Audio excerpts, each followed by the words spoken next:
All right, welcome to the actually 18th installment of the AVC show.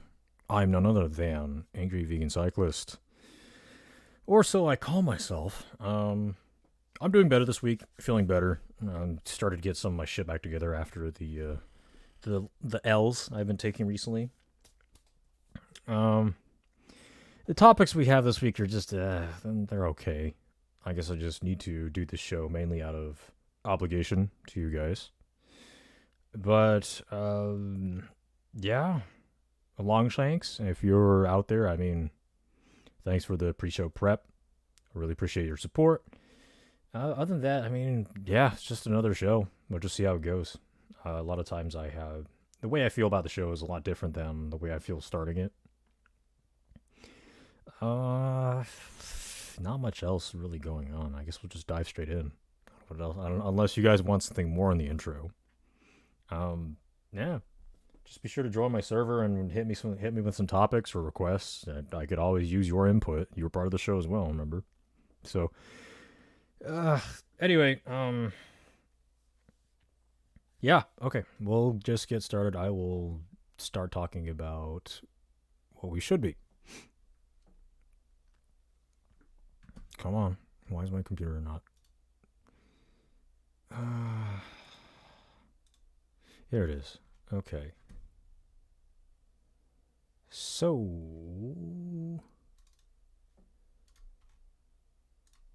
all right. First article from Yahoo News 360. Quote: Does the AI? No, does the U.S. need new laws to prevent the worst case scenarios for AI? By Mike Bourbonnais on May 31st. I mean, it's pretty clear what kind of implication they're giving with that question, but let's give him the chance. So, so here's a very ominous picture of I guess the oh whatever. There's too many references. I know. All right. Anyway, so article states what's happening. Quote, rapid movements in artificial intelligence have led to countless predictions about how the technology might improve our lives. At the same time, it has also inspired deep concern about the dangers it may pose. Some of the same people who believe AI products like chatbots and image creators can make us more efficient, creative, and generally happier say they could also cause incredible harm if not properly controlled. They worry that AI could be used to promote misinformation, perpetuate racial and gender bias, undermine... Shut the fuck up. Undermine education and threaten jobs. All problems that could become more severe as the models become more sophisticated. There are also plenty of technologists who would fear that AI would ultimately bring about human extinction. These fears have inspired a global push for new laws to regulate the use of AI in hopes that guardrails can mitigate the biggest dangers of the technology while allowing its potential benefits to grow. It's not just lawmakers and critics calling for limits on AI. Some developers of the most powerful AI tools also say that legislation is desperately needed to prevent worst-case scenarios. I think that if this technology goes wrong, it can go quite wrong, says Sam Altman, CEO of OpenAI, told the Senate Judiciary Committee earlier this month, and added that products like his company's most popular language model, ChatGPT, of course, could cause, quote, significant harm to the world. Unlike recent congressional hearings focused on technology that have been dominated by partisan grandstanding and intense criticism for big tech CEOs, the conversation about AI was largely amicable, with nearly all participating agreeing that some sort of new regulation is needed to keep this swiftly evolving technology in check. What those new laws might look like is less clear. Altman argued in favor of a licensing system in which the government would approve and potentially revoke a company's right to develop powerful AI systems. Others have called for the creation of a new government agency to oversee AI. The European Union is currently considering a sweeping set of reforms that would create strict transparency rules for high-risk AI models and ban certain uses like real-time facial recognition and so-called predictive policing. So why is there debate?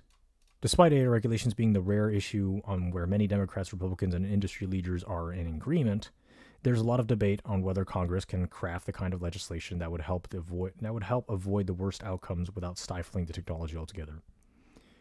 We had the same choice when we faced social media. We failed to seize that moment, says Senator Richard Blumenthal, Democrat of Connecticut, said during the hearing. Like Blumenthal, backers of new regulators say laws are needed now to stop the harms of AI from becoming so pervasive that they can't be effectively reined in. Some skeptics, though they say support of the concept of AI regulation, argue that the notoriously tech-illiterate members of Congress simply don't have the knowledge to craft rules that would make much of a difference. Others say AI is developing at such a breakneck speed that even a well-designed new law could woefully be out of date by the time it went into effect. A number of experts fear that lawmakers may rely too much on guidance from major AI companies when drafting new rules, allowing people like Altman to design a system that gives them too much leeway and lets a handful of firms monopolize what could become one of the world's most important industries. There are also critics who oppose regulating AI at all, arguing that any restrictions will, God forbid, stifle innovation and derail the technology from becoming the world-changing tool it has the potential to become. What's next? Despite a relative sense of urgency around the need for AI regulations in Washington, there's no clear timeline for when any bill to create them might come up for a vote in Congress. The European Union Parliament is scheduled to hold a decisive vote on the proposed AI plan next month. Perspectives. Congress has a duty to protect Americans from the dangers of AI. Oh my fucking God. Quote, freedom has always required a good dose of self-control and ethical conduct, as well as a large amount of patience for those who take advantage of it, ellipses. Any regulatory agency setting rules for AI will have to tread delicately around free speech rights, but that doesn't absolve us from setting those rules, negating real risks to our existence, involving scientists who know more than lawmakers with unsound knowledge, and keeping a wary eye on this new technology and as its algorithms dance and twirl around us. Jay Evanson, Deseret News. Okay, here's another position. Regulations can make a major difference, but only if they can become a reality soon. Oh, wow. What the expecting the government to be quick and efficient? You're funny. You're adorable. I just want to pinch your cheeks. Quote, AI will continue to evolve and change all of our lives. To ensure that it improves our lives, we cannot continue to operate in the current Wild West. In the case of AI, act now or you might not have a chance tomorrow. Ioana Petrescu, The Hill. Hastily passed laws may not address the actual dangers AI will create. Quote, right now, generative AI technology is changing so quickly that it's difficult to predict what it will look like in 5 or 10 years down the road. It's harder to predict what social and economic problems AI is likely to cause, and still harder to anticipate the policy changes that are likely to be helpful. So it's not obvious to me that Congress's sense of urgency on this issue is justified. It might make more sense to wait a year or two and see how AI technology evolves before passing a major bill to regulate AI. Timothy B. Lee from Slate magazine. With the right laws in place, AI can become an enormous force for good. If handled in the right way, the potential benefits of AI can be huge, but this current approach is less likely to boost the country's coffers. Less likely to boost the country's coffers and more likely to enrich entrepreneurs and investors while society is left to bear the costs. Oh no, an editorial from The Guardian states. So, yeah, you can tell, as you'd imagine, someone who's very generally pretty in touch with technology, I'm mostly opposed to regulations because clearly it's just for the government. The government by nature, because they have the monopoly on violence, they can freely choose whatever policies to do as they say, but of course not do as they, how would you say this? Rules for thee and not for me, I guess is a better analogy. So because the more regulations that pass, then the more ownership that they really have. And even then, they still could just kind of like, quote unquote, steal it for themselves. So if you want a symmetrical relationship between the higher ranks of society and the lower ranks, you need to get rid of the regulations. Because the government's going to use it anyway. And they're probably going to fuck things up with the AI. and you're just putting yourself at a disadvantage by handing government the ability to regulate what's coming out of it. Furthermore, if you actually talk to ChatGPT and you actually pay attention to what it says, they are some of the biggest government cocksuckers I can think of. I've seen personally. And I'm sure I'm not the only one that believes so. So, if there is policy to be passed, it's just going to be redundant. And furthermore, some cooler head whom prevailed in the article stated that a lot of people in Congress are they're just too fucking old to know how it even works. And of course, whatever people don't understand, they fear, and what they fear, they hate. And that's why we even have the stupid article to come up in the first place, which is why there's even the intention, the inkling, the aspiration to regulate AI. It's AI is already in the government's pocket. You talk to it about like any political issue, even just try to crack a sex joke with it. It's going to censor and shame you, but at the same time say it doesn't have any opinions. But then once you point that out, then it kind of slowly tries to give you what you're asking for. So whenever I use ChatGPT, mainly for just quick lookup and like really like split second research, nothing really in depth, unless it's a repeated conversation where I can actually have an interesting conversation. Like it's I don't know about you, but I already know where to set the expectations in the current day, age, and year. The government's going to say whatever the fuck it wants to. It will say whatever it needs to.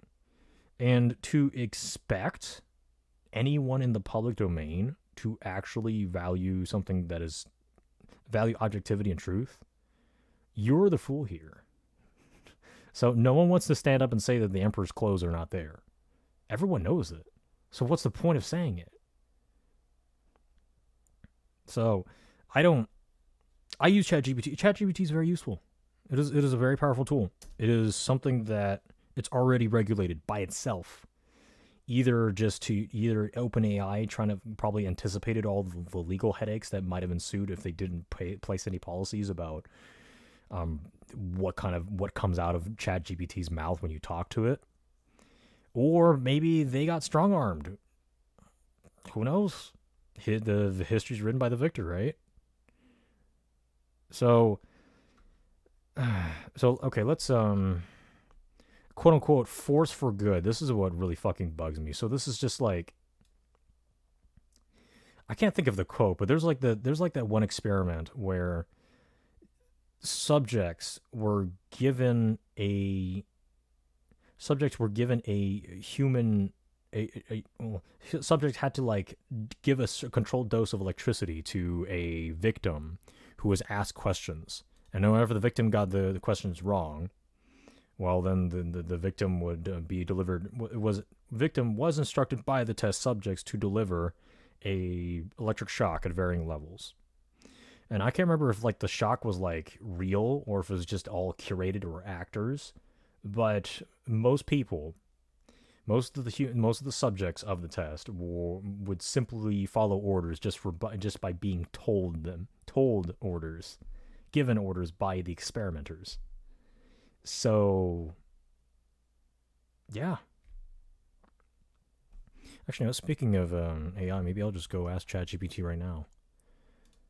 Very obviously very politically charged experiment, but charged, get it? Electricity. Oh, I'm so funny. Damn, AVC, you're so clever. Oh, why, thank you, loyal fan.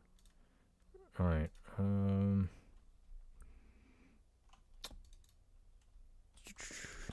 What is the experiment where test subjects were instructed to electrocute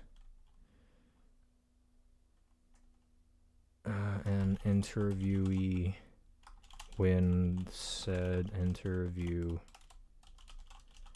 gave incorrect answers to the test? The Milgram experiment. Okay, I think that's probably what it's called.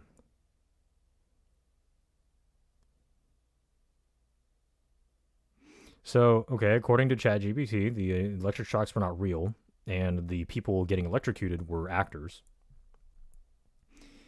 Um, hmm. Quote, the important aspect of the Milgram experiment was the psychological pressure placed on the participants of the authority figure. The experimenter would give prompts to continue administering shocks, emphasizing the importance of the study and the necessity of following instructions. Oh my god. So yeah, you can go ask ChatGPT about it, or just research with like conventional search engines. I mean, the Milgram experiment is clearly at play here, where the people have to appeal to this fucking quote unquote force for good, as if that there is any objective good or evil to anyone. There's just different groups of people, just moral relativism 101. It's just that there's no good or evil. There's just winners and losers. Different groups win, different groups lose. They all compete for the scarce resources of money, power, force, mates, weapons, food, Szechuan sauce from fucking McDonald's. I don't know. So, um, I really don't take people very seriously when they say quote unquote a force for good. That's just they're either willingly or unwillingly ignorant, or just not very intelligent and interesting people. So, anyway, never forget the Milgram experiment. So here, let's listen to some slightly less retarded counter arguments, or excuse me, non-retarded counter arguments to the pro-regulation side of the debate. Um, Con- Congress, okay, quote, Congress is probably too broken to get its act together on AI. There's just one problem. Nobody on Capitol Hill knows what to do about AI, or how to do it, or even why. The legislative chaos threatens to leave Washington at sea as generative AI explodes onto the scene. Potentially one of the most disruptive technologies to hit the workplace and society in generations. From Brendan Bordelon and Mohar Chatterjee from Politico. Quote, Congress prefers to make a show pretending to address problems in tech while never actually doing anything.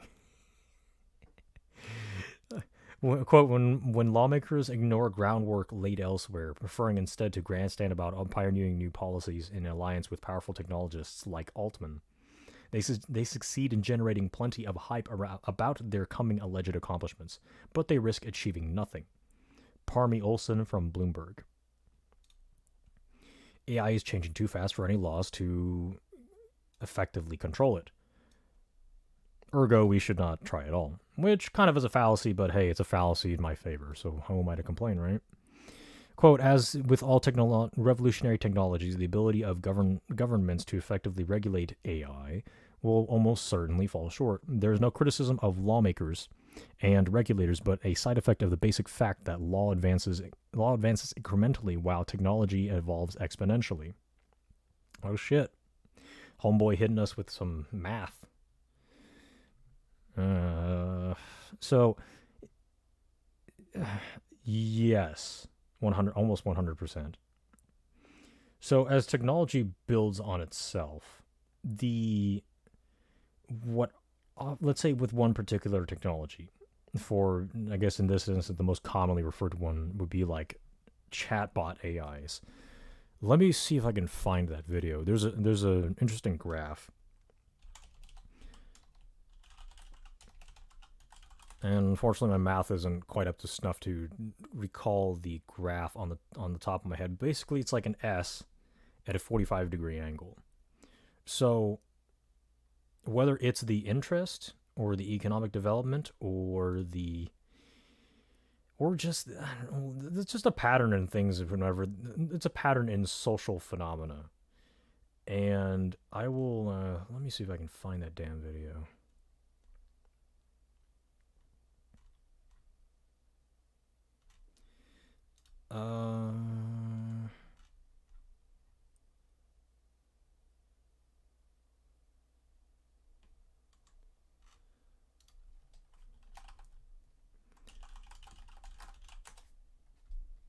Where is it?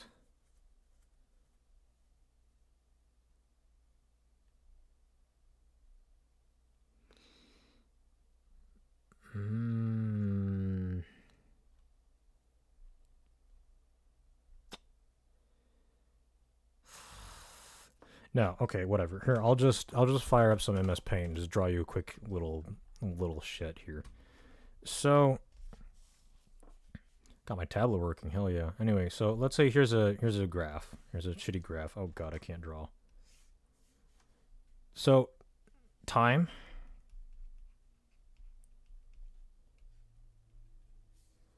interest. Let's call it the eyeballs factor. That's y-axis, right? So usually, here's how it is. So AI has been around for decades, but obviously only recently has it gotten any mainstream attention. So right now we're on the acceleration phase. So the slope is not linear like this. Instead, it is rather exponential. However, after a while, after a certain few years or even decades of development, it'll start to peter out, and it'd start to, in spite of more and more time and money and technology invested, we're starting to chase more and more diminishing returns. And this line here, I guess, which we can call the line of human expectations, it's an asymptotic relationship. So no matter how far this line goes up, it will keep going up so incrementally ad infinitum, but it will never completely touch the line. Here, let me draw a little better. Let's try the line tool. So here's the line of, I guess, no, let's make it red. So the line of human expectations. For example, whenever, well, at least the impression that I got, no matter what we develop, human expectations will always exceed what the technology, reality, economy, whatever is actually capable of.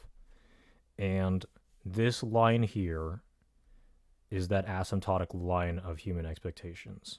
No matter how much we try to, no matter how much money we dump into this, whatever we expect it's going to do, it just can't quite do.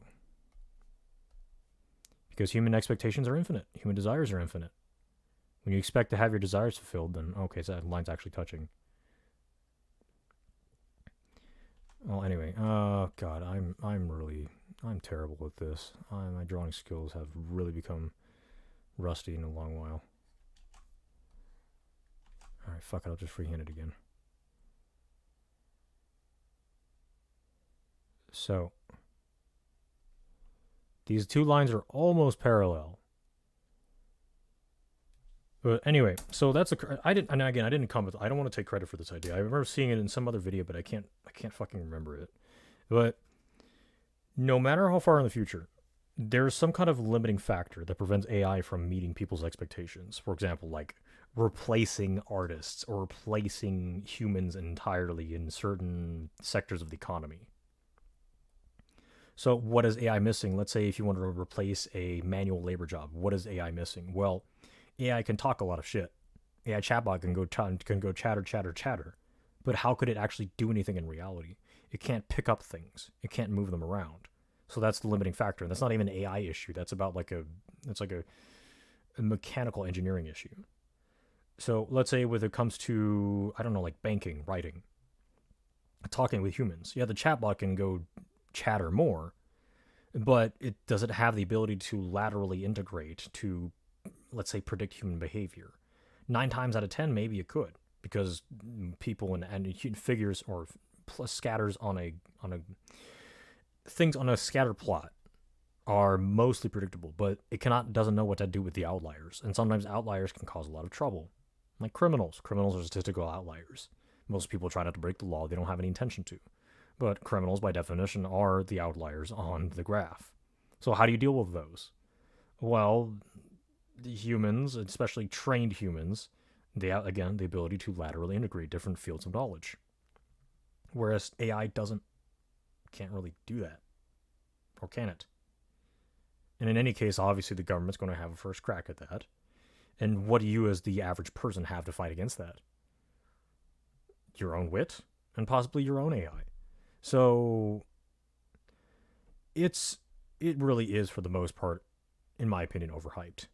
It's useful, but it's not going to achieve what you think it is.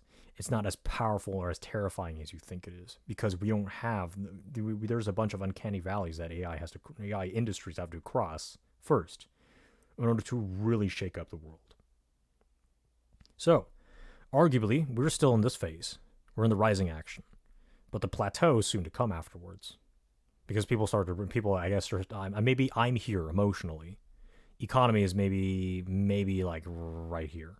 All of a sudden, we have a bunch of eyeballs that got onto it, and most people are over anticipating. I guess the planning fallacy. They're over anticipating what AI can do, and the first thing they think of is Terminator and iRobot. And because they've watched those two movies that everyone else has fucking seen, all of a sudden they're experts. And then they're here to say AI is here to kill us all. Well, what do we do about it? Oh, I don't know. Just shit our pants. It's just so fucking stupid. Yeah. I just, why is this even an issue? Because people are stupid. Duh. Anyway. But I know, I'm really the fool here to expect other people to have even a fraction of the gray matter than I do. And I know how arrogant I sound, but like, come on. Like, people just aren't paying attention. Okay, anyway, last counter argument here. Lawmakers cannot afford to repeat the mistakes they made with social media.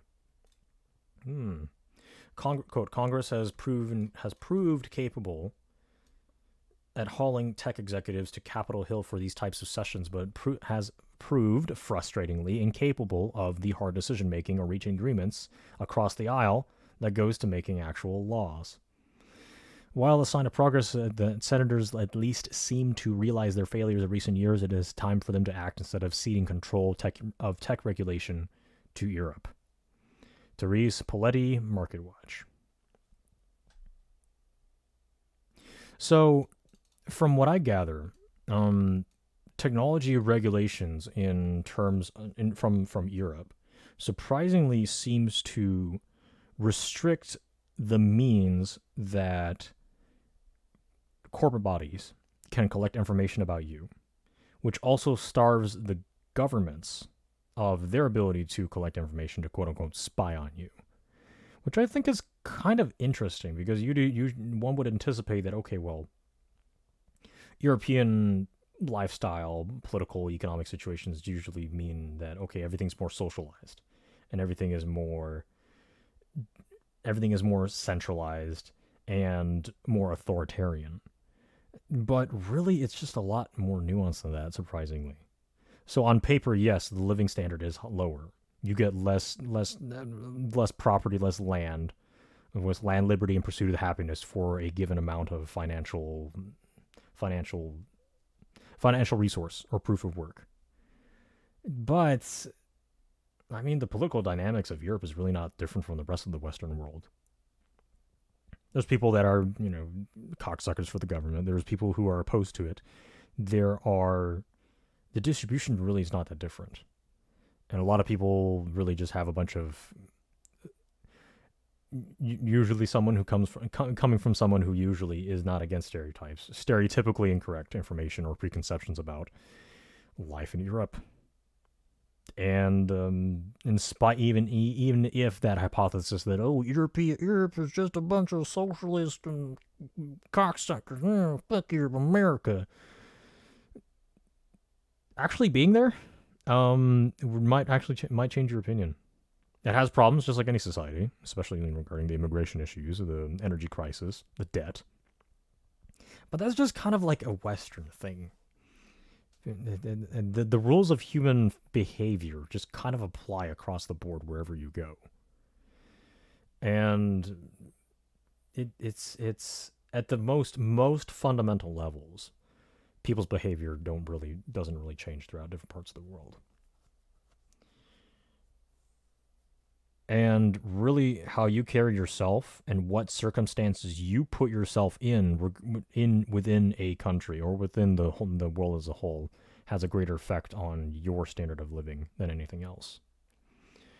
So, yeah. And the rest is outside of your control. So don't worry about it. But yeah, fuck the government. They're a bunch of dumbasses. They don't know what you're doing. They don't know what they're doing. And honestly, fuck the people. I mean, they're also driving the sentiment. They are the people whom the incompetent government answers to. So, who's really the biggest offender? Who's really the bigger problem here? The people or the government? That's a good question for you to answer, isn't it? Anyway, let's go look briefly at the comments. We, the people of the United States, in order to form a more protected... Yeah, okay, shut the fuck up. Nobody cares about the Constitution. Nobody cares. Okay, what is this? Fucking Gary. Go crawl back in your shell. I mean, go back to the pineapple under the sea, Gary. SpongeBob is not happy with you. When government refuses to abide by the qualifications that provide its legitimacy, the government needs to be replaced. If AI has the potential for harming ourselves and our posterity, government must act to promote and protect the general welfare. Shut the fuck up. Oh my god. What kind of retardation is this? Holy shit. So, Gary states, constitutional rights. But at the same time, if AI has potential for harming ourselves and our posterity, government must act to promote and protect the general welfare. So, one hand, don't take my freedoms away, but at the same time, protect myself from hurting my own dumb ass with AI. Okay, here's anecdote number one. This is who's dumber, the fucking government or the people? Oh god. JD, the government can't even balance the budget. They're certainly not likely to protect us from AI. There's nothing for you to fucking protect yourself from. Like, oh my god.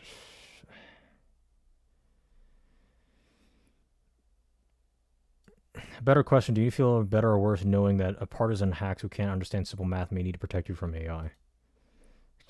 Fucking dumbasses. Jesus. Okay, Carl, the sad thing about scientific discoveries is that governments end up finding military and weaponry uses for things that were meant to improve our lives rather than harm people / humanity, exclamation mark. Well, they got the monopoly on violence. They got to hold on to it, right?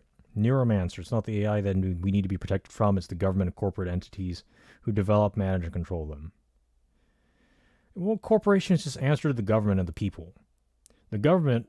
democracy supposedly is by the people for the people, which is maybe 50% true.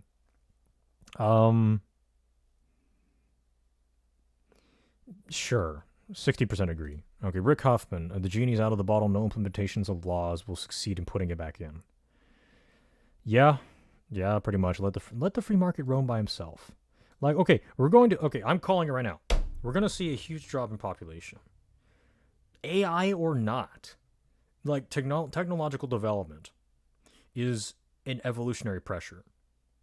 So you could, if you have the brain power to integrate with it, you have the work ethic to modify yourself to adapt to the environment, which is the, by definition, evolutionary fitness, you will survive. You will thrive. You will reproduce. If not, you will be pushed out of the gene pool, and deservedly so. I will not cry tears for you. So, I guess there's a lot to unfold there, but I'm sure it's a recurring theme that I will look at. I will see again in different articles for today's lineup. So, I'm just really disappointed by the amount of fear people give into the fear-mongering and natural overhype of any new technology that happens every time there's a fucking technological development. Imagine the chaos.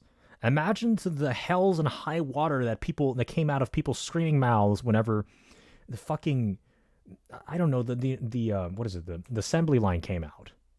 When the Industrial Revolution hit the Western world. Imagine how many fucking farmers were pissed off. Or, I don't know, maybe they were smart and sent their kids into the city to go work in a factory job and raise the standard of living for the entire family. So, regardless of what happens in life, you can stand in front of the tsunami and expect to just use your alpha male strength and just fucking withstand this thousands of gallons of water crashing on your face. Or you could grab a surfboard and learn to surf. It's your choice. It's up to you. So I think so we all agree that this technological development it's inevitable. It's unstoppable. It's not going back into the bottle, as whoever the fuck said so. You can ride the tide, or you can fight it. You can ride the beast. You can grab a saddle and put it on the beast and hop on its back, or you can stand in front of it and get mowed over. It is your choice.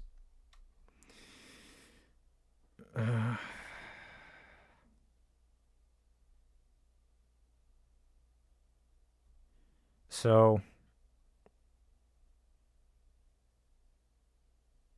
AI is artificial, but without much intelligence. Yeah, pretty 50%. Yeah.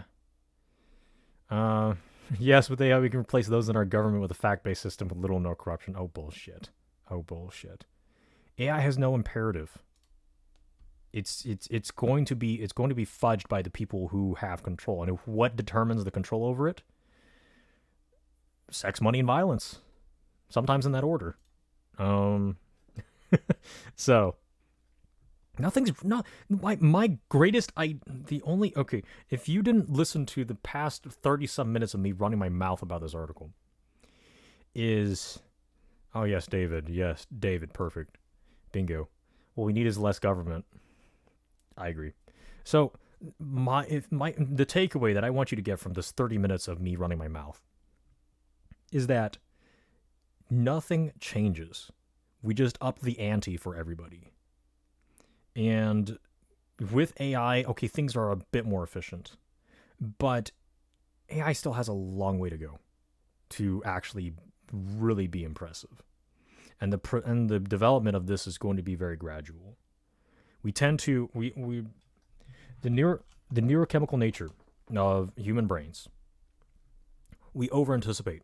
This phase of the curve is obviously very highly dopaminergic. All of our eyeballs get stuck to it. Ooh, what's this new stuff? Oh, what's it gonna do? Is it gonna ruin my life? Is it going to improve it? Maybe both. Ooh, I need to know more. And then once people actually know how the fuck it works, they're like, oh well, it's kind of disappointing, but it's still useful. So that's why we keep developing and get to this phase of the curve, right here. And we'll never get to this. We'll never cross this red line unless we move to a new shiny object that we add onto the AI, like integrating AI into a robot, a physical robot that can manipulate objects, or shoot a gun, or fix something. And that's not even, and it's not even part of AI anymore. So in order to implement like robots, like the shit you see in sci-fi movies, that is a very laterally integrated system that a large number of humans with millions, billions of dollars can make happen, along with the help of AI. It's you, whatever the fuck you're afraid of, you probably have time.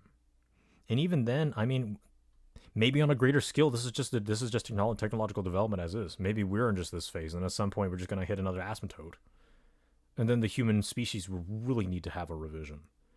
Probably, which would bring on the age of like cybernetics or transhumanism, where we start to integrate the AI into parts of our brain. And at that point, well, I mean, who's even human anymore?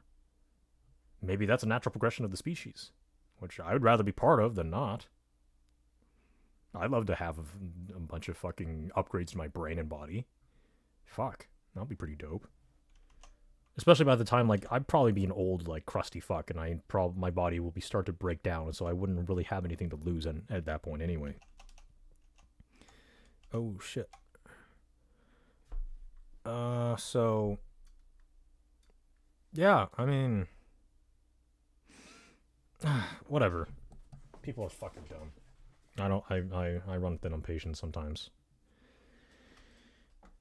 Anyway,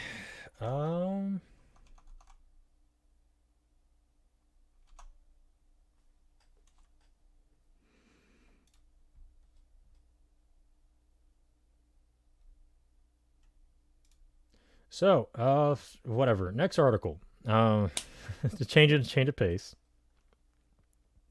The Independent News. Woke Americans are stating that the new white supremacists are Latinos. Not sure how they come to this conclusion, but I have a rough idea. Um, this image, very cleverly subtitled, quote, woke. And let's read and find out.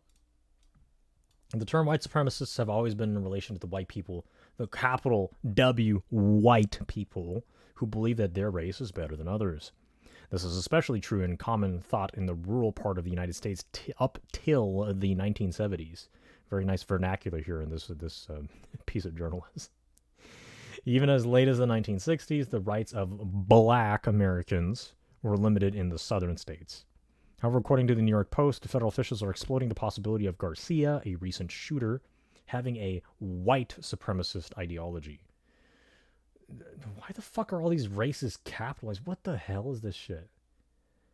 Oh my. Okay, so one of the hosts of The View, Ana Navarro, emphasizes that the shooter's Hispanic background should not exclude the possibility of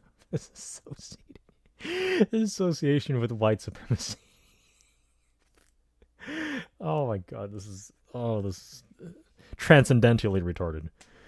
Navarro brings attention to Enrique Tarrio. Actually, no. You know what? It's actually not that retarded. It's kind of clever once you actually see how it works. But I won't spoil it. I'll tease it a little longer. Navarro draws attention to Enrique Tarrio, the leader of the Proud Boys, a white nationalist group. She also highlights that being Hispanic, black, or belonging to any other racial or ethnic background does not exempt individuals from such beliefs. So Twitter users react to woke Americans calling Latinos white supremacists. So from Twitter page @clownworld_, white supremacist is basically anyone who doesn't go along with a woke agenda. Yes. The rise of Latino white supremacy. At a time of rising racial violence, Latinos are potential perpetrators and potential victims. At the same time, I guess. So, correct. It's a way to A, demonize white people, and B, shame anyone not white into not voting Republican. Yeah, pretty much. So, on paper, it's actually not impossible for someone to. Now that I thought about it, I used to be on the side. Well, this guy's not white. How could he be white supremacist? Well, let's say if some black guy, he's all about that, like he's all about the fucking Hugo Boss. He's all about like party like it's 1945. He wears like his SS uniform everywhere he goes, and that's just his style, and he's just rocking it. Unless he's just there joking, and he just like, I don't know, he really happens to hate Jews, and he has posters of Hitler everywhere in his apartment, and he's growing his fucking mustache to be like the little square patch under his nose, right? He's probably a Nazi, right?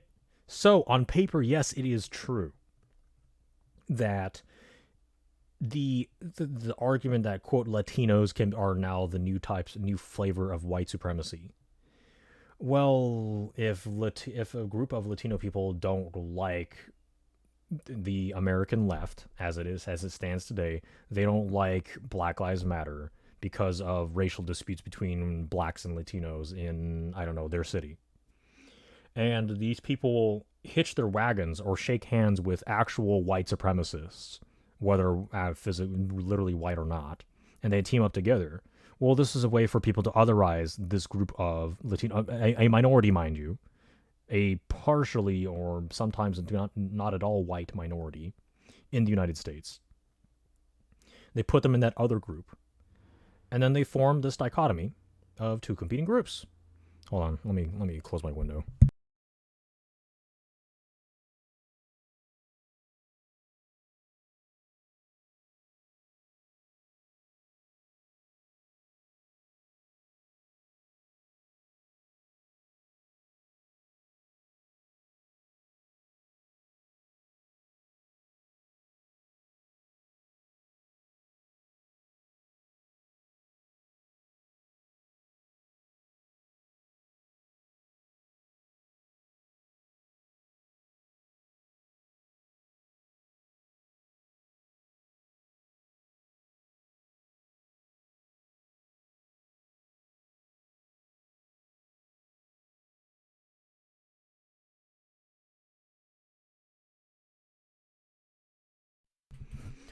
So yes, and again, like the academia that runs to the left, I mean, they know what they're doing, and the resistance towards such academia, the quote unquote right, they delve into like the autistic need to actually, let me destroy these liberals with facts and logic.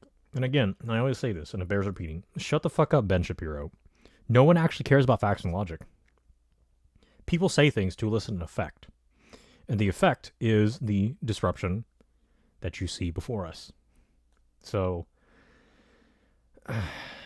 yes, welcome.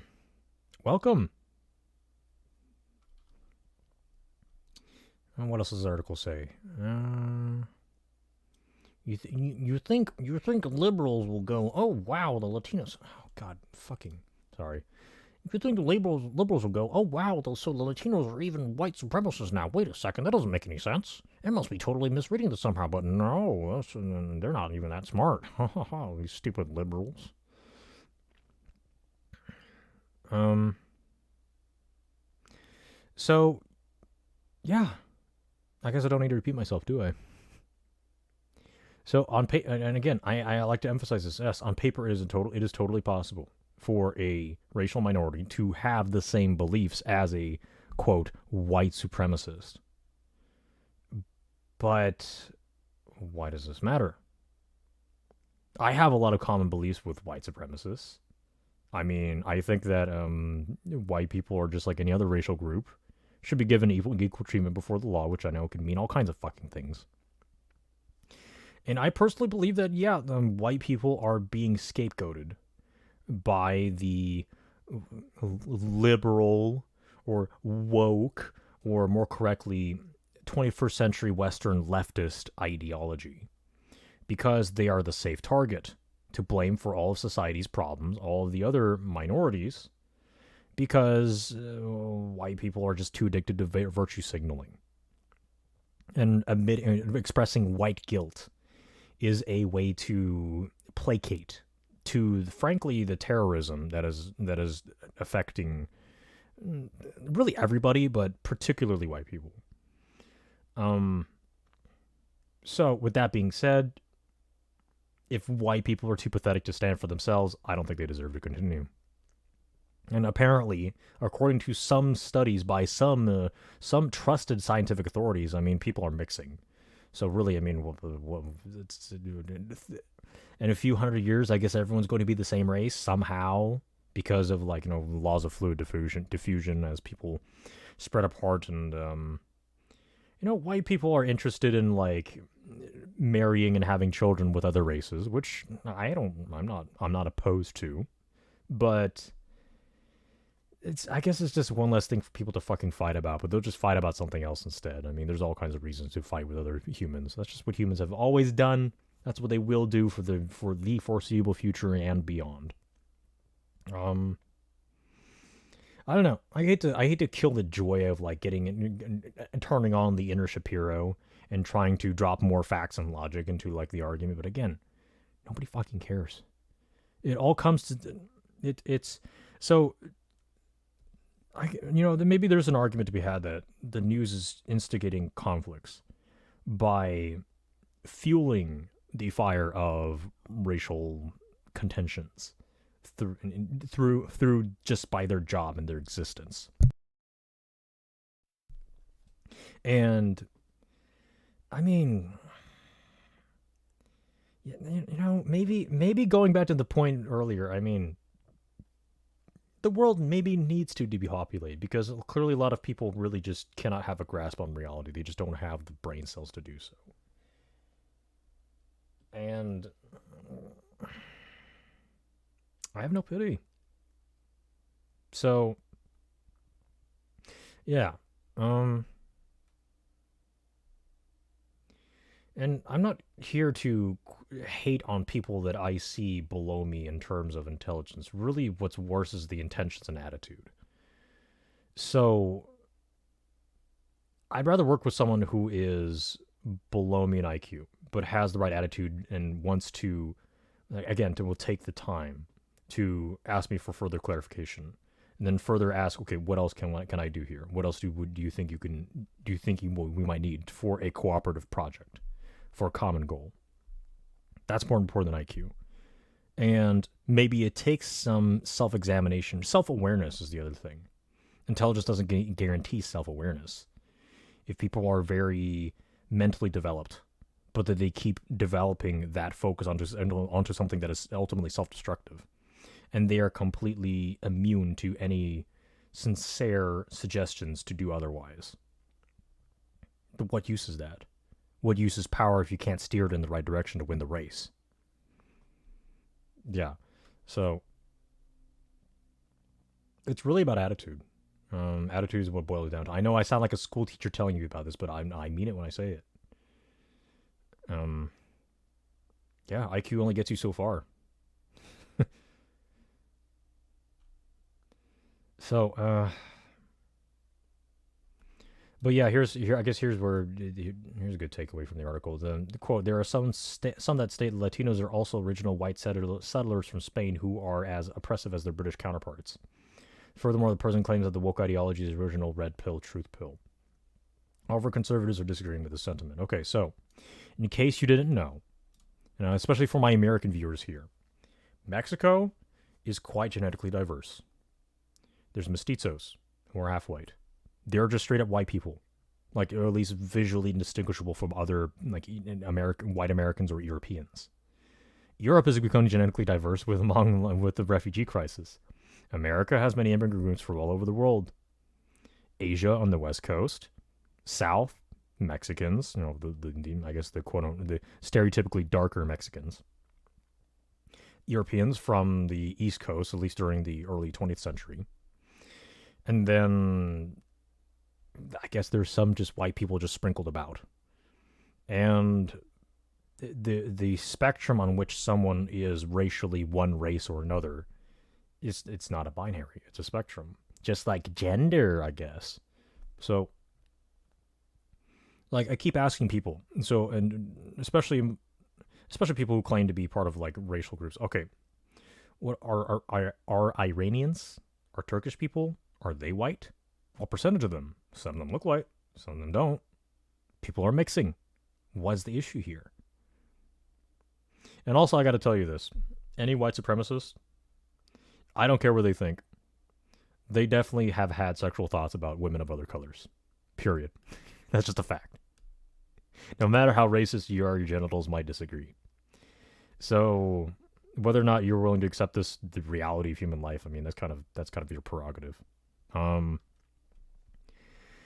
But once again, my point is that yes, on paper, it is true that any racial group can hold the same beliefs of white supremacy, or to be sympathetic towards the frankly political loss of white people in Western countries.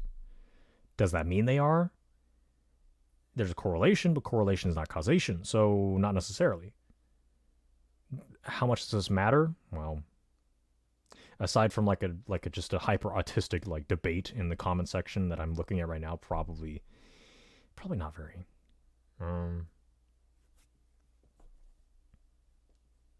But yeah.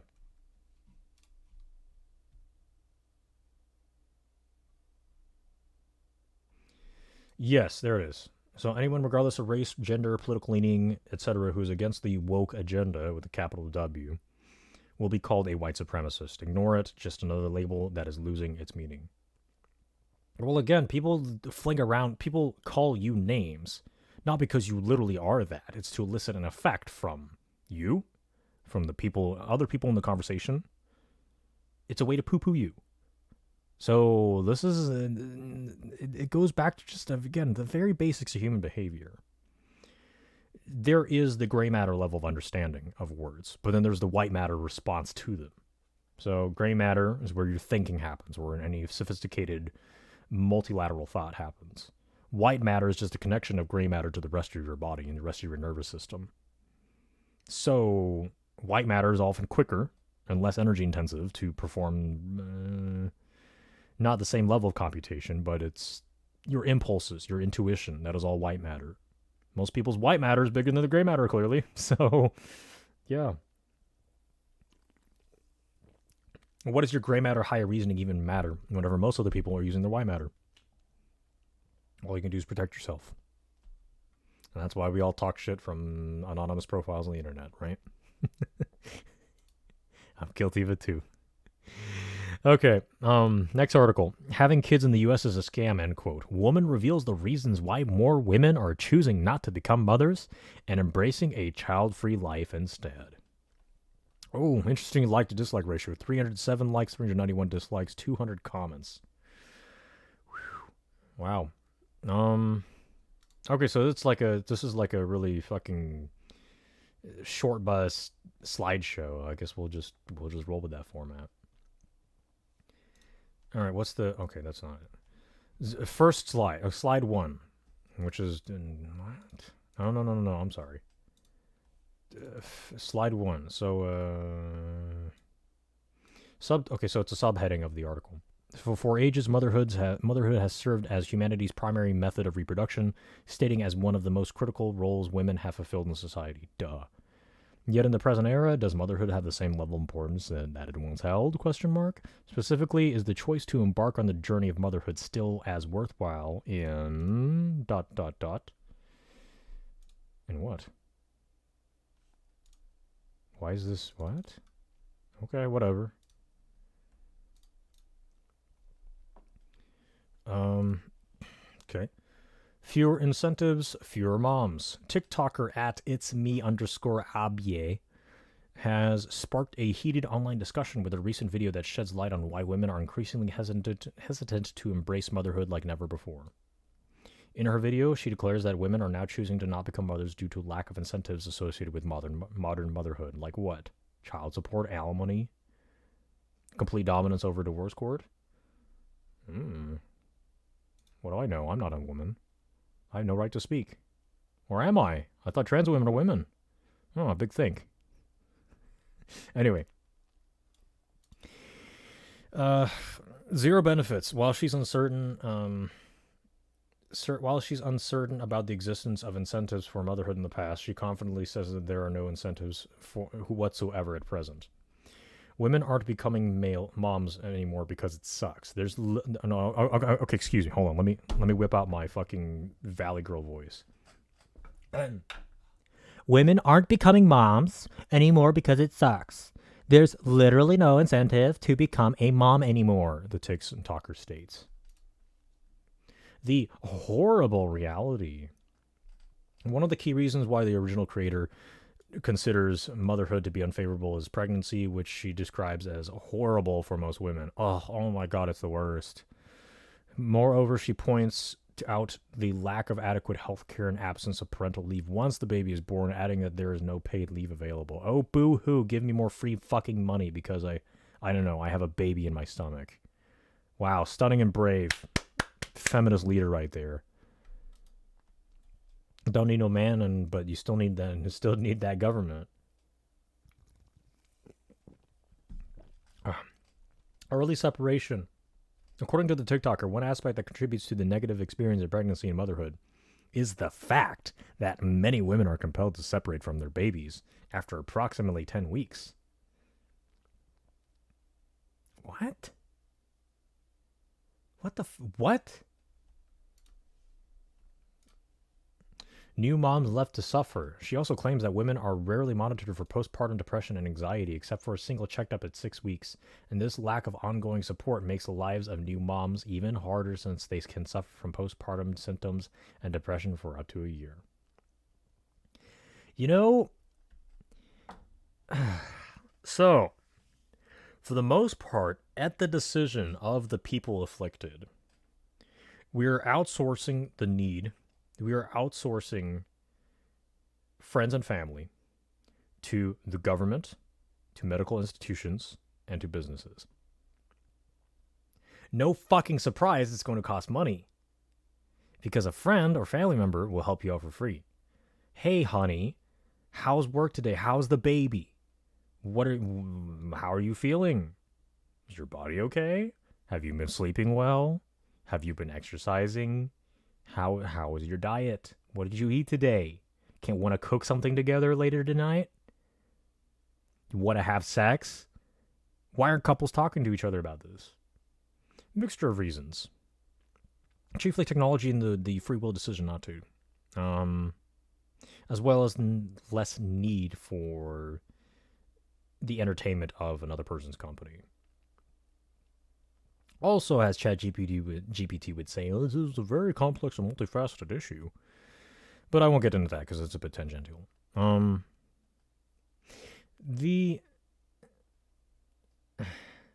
So, yes, we are outsourcing friends and family to the government. And no surprise, the government has more power over you now, does it? So, postpartum depression and anxiety. I mean,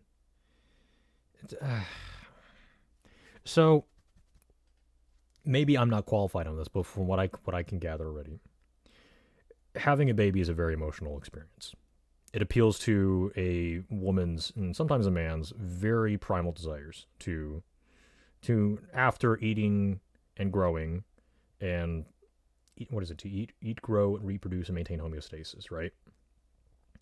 So, with this highly dopaminergic event in life, anything exciting, anything really stimulating, there is a neurochemical echo that follows in response to it, which is really physics if you think about it. For every action, there's an equal and opposite reaction.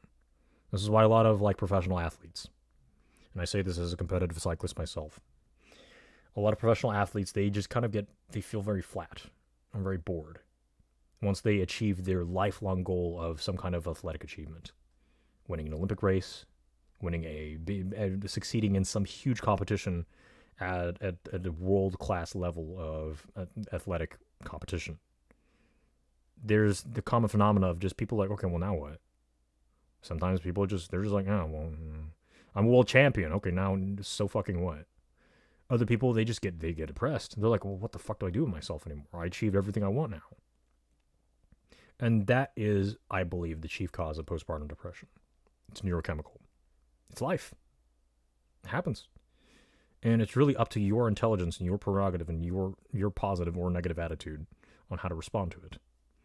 So, if people are going to use it for just fucking complain like this, I mean, yeah, this says more about you than the society around you. Sorry, girl.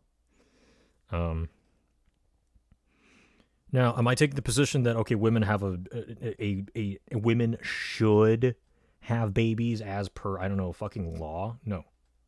I don't care. I don't make should statements. I don't believe in right and wrong. I don't think it's right or wrong for women to have or not have children. But I just like how I how I talk to my male colleagues, it's an important decision you need to make.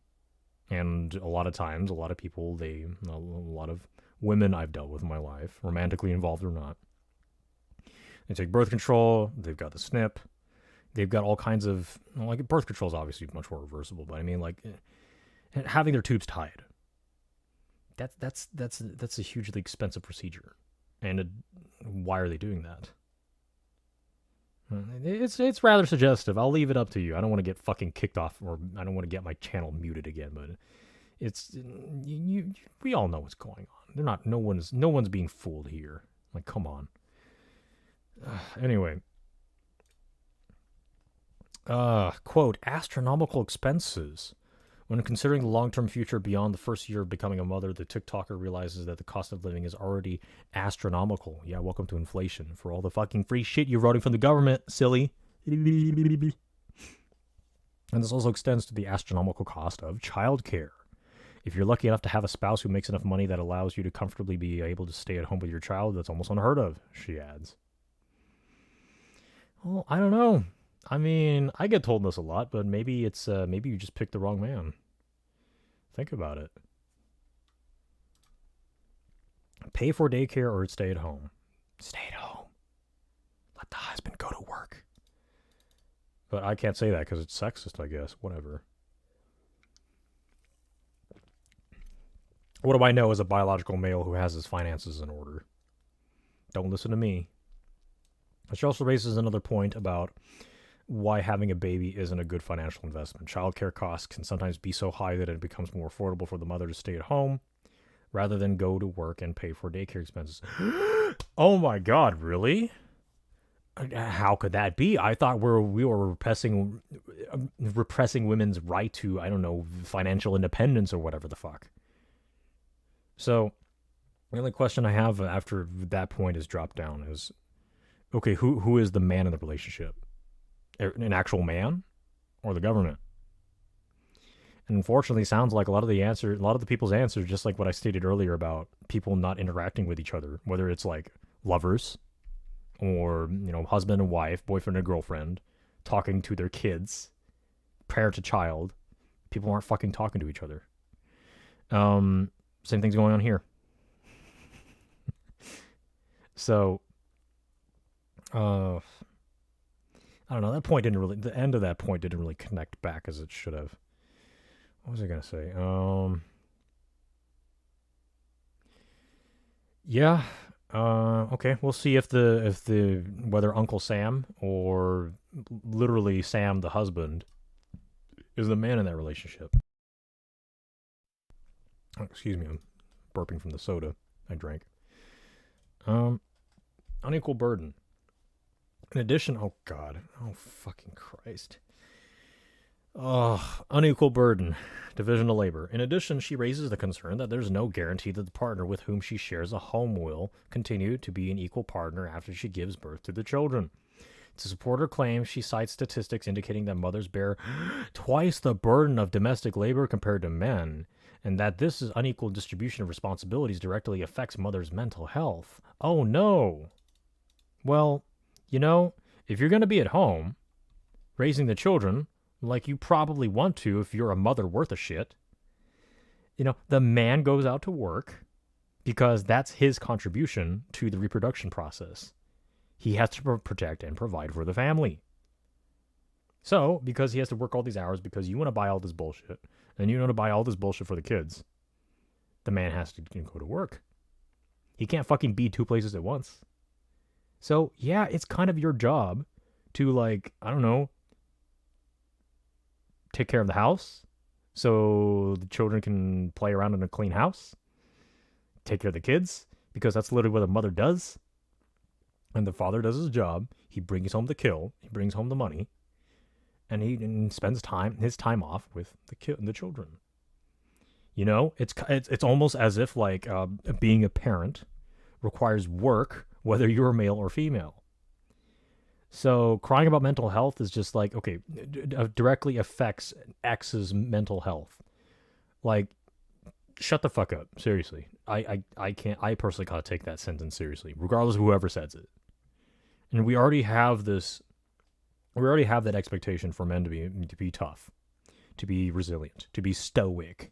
God, what a fucking cringe word now that is nowadays. So that's not really need. I don't need to say that to other men, because men usually interact with me. They already have the expectation that, okay, ABC doesn't give a shit about his feelings, unless they're like friends, or other close associates. Maybe a bit differently. When anecdotally, I know this is and excuse my anecdotes. When women come up to me, there's general expectation that I should care about their feelings. And then I tell them no. Are we dating? Are we having sex regularly? Why should I care? Even if we are, I'm only going to care so much. I'm my own man. You are your own person. Dude, I have no control over your feelings. I simply state what I want out of a relationship with you, whether business, romantic, sexual, or otherwise. And you can do the same. I expect you to do the same. I expect you to do the same honestly. So your neurochemistry is not my fucking problem. I can't even do that much about it, even if I tried. It's up to you. You're your own human. You're an adult. Well, at least chronologically. A lot of people obviously don't want to be adults. And probably one of those people are who wrote this article. Yeah. Quote, terrifying reality.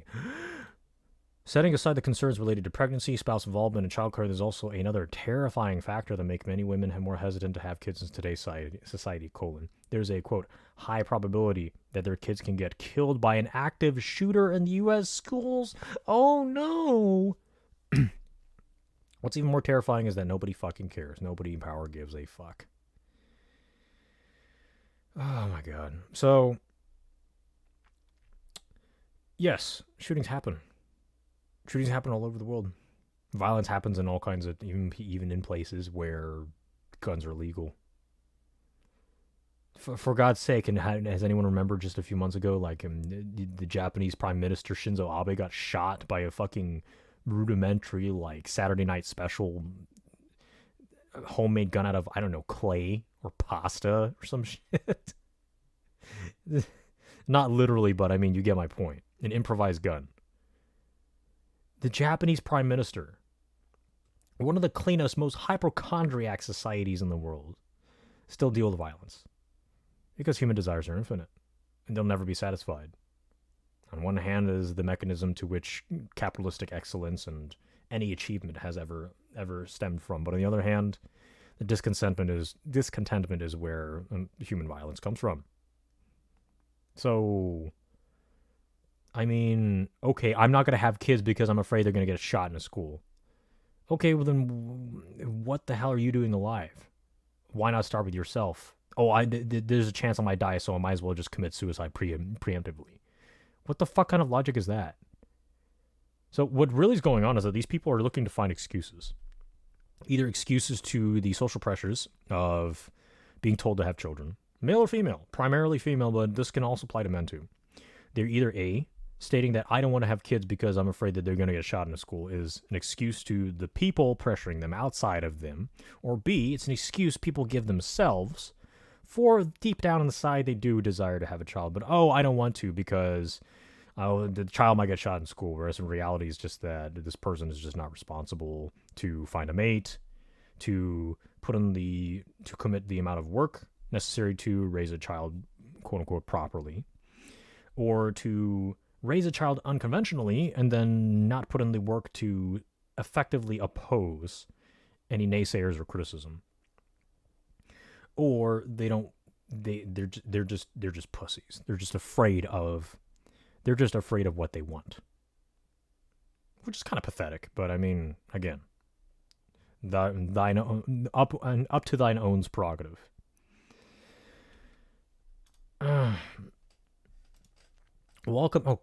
Welcoming a daughter in today's world. Is having a daughter better than having a son in the society? It is actually worse, according to the TikToker. God forbid you have a daughter, she says, because she's likely not going to have any bodily autonomy. She's not going to have any rights to her body.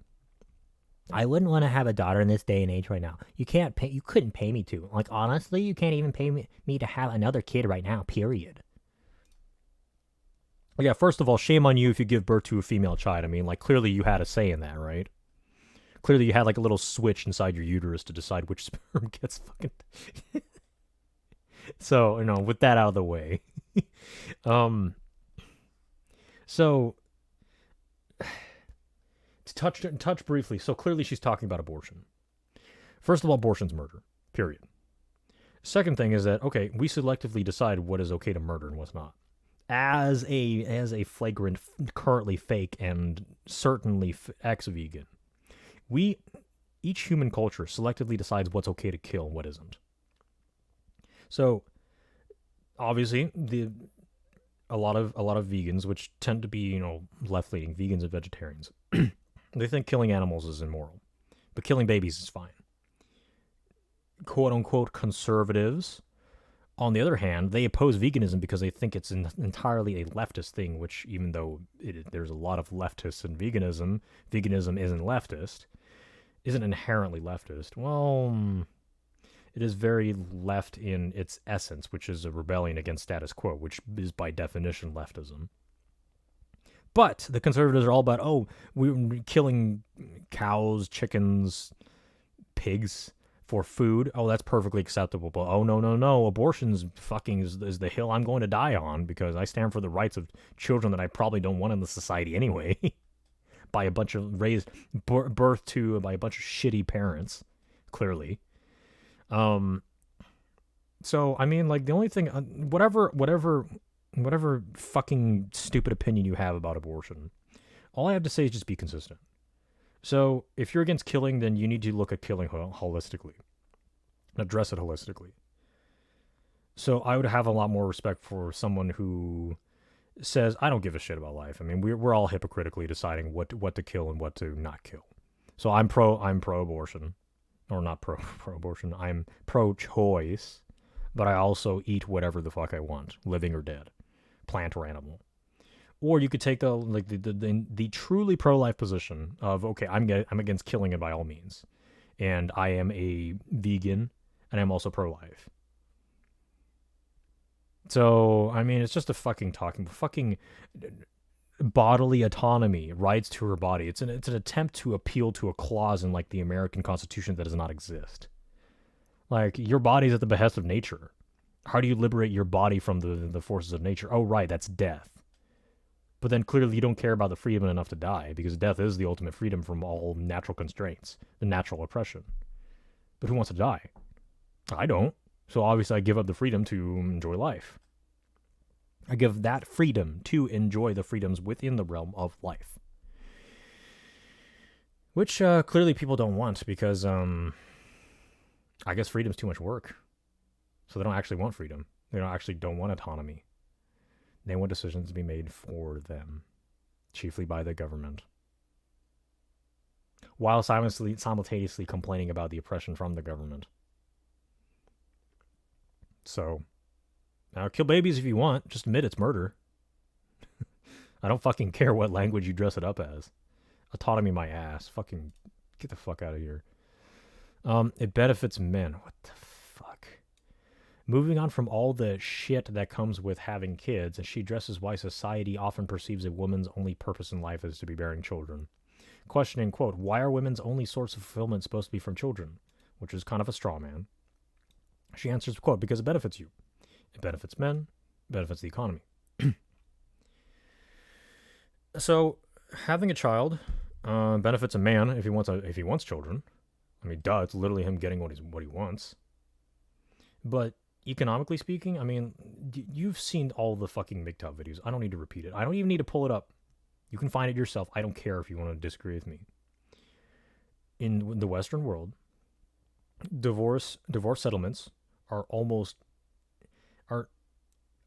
always in favor of the woman. The woman gets all this, she gets the child support money. She gets alimony. She gets, what does a man gain out of marriage in the Western world?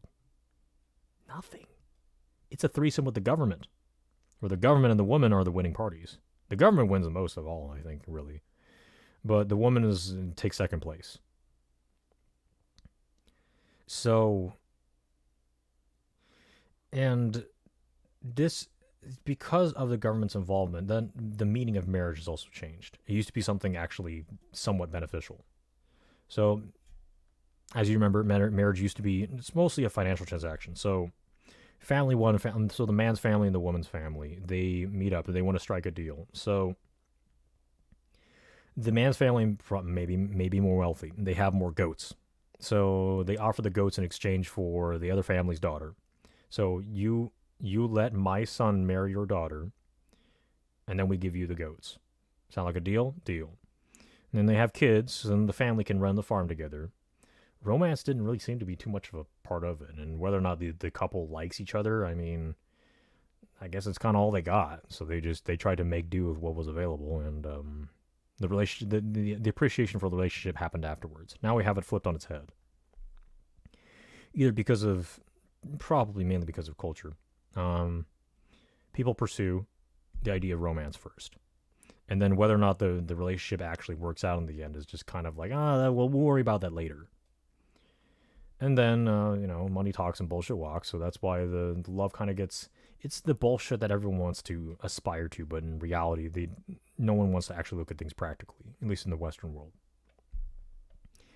And inevitably, the romance, the honeymoon, the dopamine, the oxytocin, these all these are all tolerances that people develop. And then it's no longer exciting to be around your husband or wife. And then there's also the expectation that, okay, well, if you're not feeling that magical love, well, it's time to divorce. And then women get the custody, they get alimony, they get child support. So how the fuck is this benefiting men, really?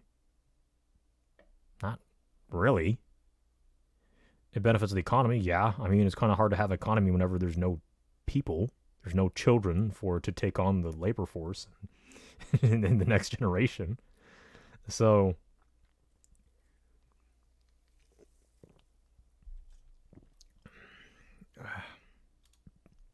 benefits patriarchy. Oh my god. Shut the fuck up. Okay, whatever. I don't even need to elaborate on that. Can women lead fulfilled lives without having children? Short answer, yes. And obviously for women who don't have a choice, who are like genuinely infertile, not like, oh my god, baby, and I'm on the pill, don't worry, you can, you know, or I got my, what is it, my baby, my oven doesn't work, you can cream me if you want, like, not that kind of shit. Obviously, like, provably infertile women. Well, what other option do they have? They can sulk about something that's not in their control. Let's say they have this woman has a genetic defect where she cannot have children. Or she could fucking do something with herself and make the time that she has on planet Earth useful before she inevitably dies, just like anyone else. So, whether or not people actually do, again, is a test of character. So just like with men, a woman could look at something that is beyond their, like a woman could look at AI and see that, okay, well, the AI is a very powerful force. I cannot stop it. So I could get mad at it and inevitably lose, or I could try to use it to my advantage to achieve financial, personal, emotional, philosophical goals and make something of myself as a woman or as a man. Whatever. This law of humans' relation with their environment and other humans is kind of universal. And this attempt to pigeonhole two different sexes into two different groups as if there's this completely different set of rules that applies to each of them is, it's just fucking stupid. It's just wrong. Factually wrong. Morally, I don't care. But just wrong. Like imagine me turning orange and just pursing my lips together, be like, wrong. It's fake news.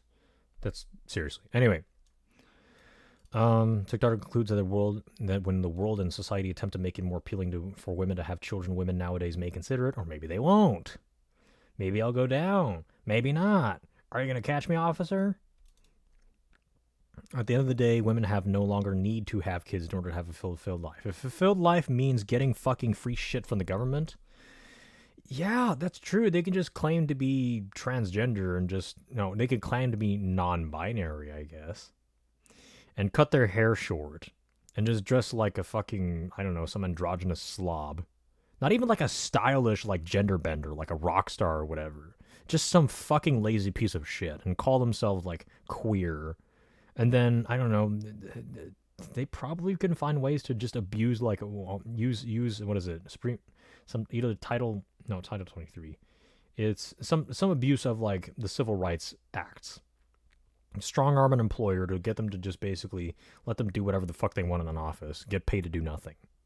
Like a lot of the tech industry, like the tech sector. and yeah. So if you mean fulfilled lives as in like financially fulfilled by the government, yes, it is entirely possible to do so without having children.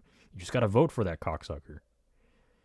And it's fucking pathetic, but I mean, yeah, that's the Western world as we speak. Having kids is a quote-unquote scam. Well, scam's subjective. And your values change, so even after you get it, well, you might stop caring after a while because you're a completely neurochemically dysregulated adult child. Oh, man. From the comment section, it appears that TikTokers' opinion about motherhood wasn't viewed as overly dramatic, with some viewers sharing their own positive experiences of choosing not to become mothers. One person commenting, 62 and childless, happy as can be, ! Another woman shared her perspective by stating, "I've known since I was 16 that having kids in the US is a scam. I'm 42 now and regret absolutely nothing." While another expressed agreement, 28 and childless. "I used to think that I want a huge family and I want to be a mom more than anything in the last 5 years. Nope. Not at all. No want at all anymore." So, okay, great. You don't have kids. So fucking what? Is that all your personality is? So, children is one way to leave a legacy. Going forth and making something of yourself is the other way.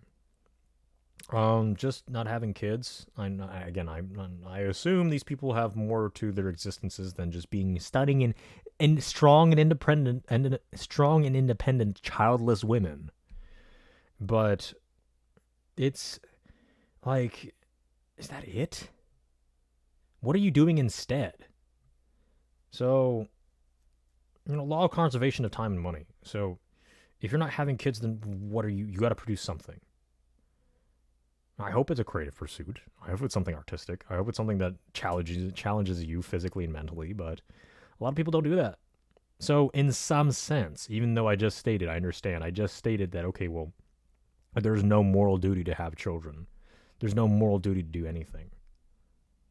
But if in terms of, like, not just earning my respect, but the respect of, like, a lot of people, like, you probably, like, fucking do something. Talk shit and then do shit. If you just talk shit, then you are all talk. And that's shameful regardless of whether you're male or female.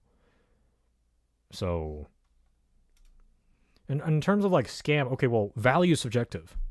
So a scam is that there's a disproportion between invested resources and return on the investment. So if you don't value children, of course, having kids is a scam. It's a very expensive and time-intensive process. But if you do value children, then it's money and time well spent. So, I mean, that's just like your opinion, bro. I mean, potential suffering. Quote, "Many others supported the TikToker's perspective that motherhood is no longer a favorable choice. Some have even expressed concerns about bringing someone into the world to, quote, suffer, while others speculated even if they did have children, the current environmental conditions could make it unlikely for them to, quote, live past 40 years. You fucking retarded. Oh, God. Oh, my God. I'm actually kind of happy that people this stupid aren't having kids. So, first of all, the word suffering doesn't mean shit to me anymore. It's been so abused.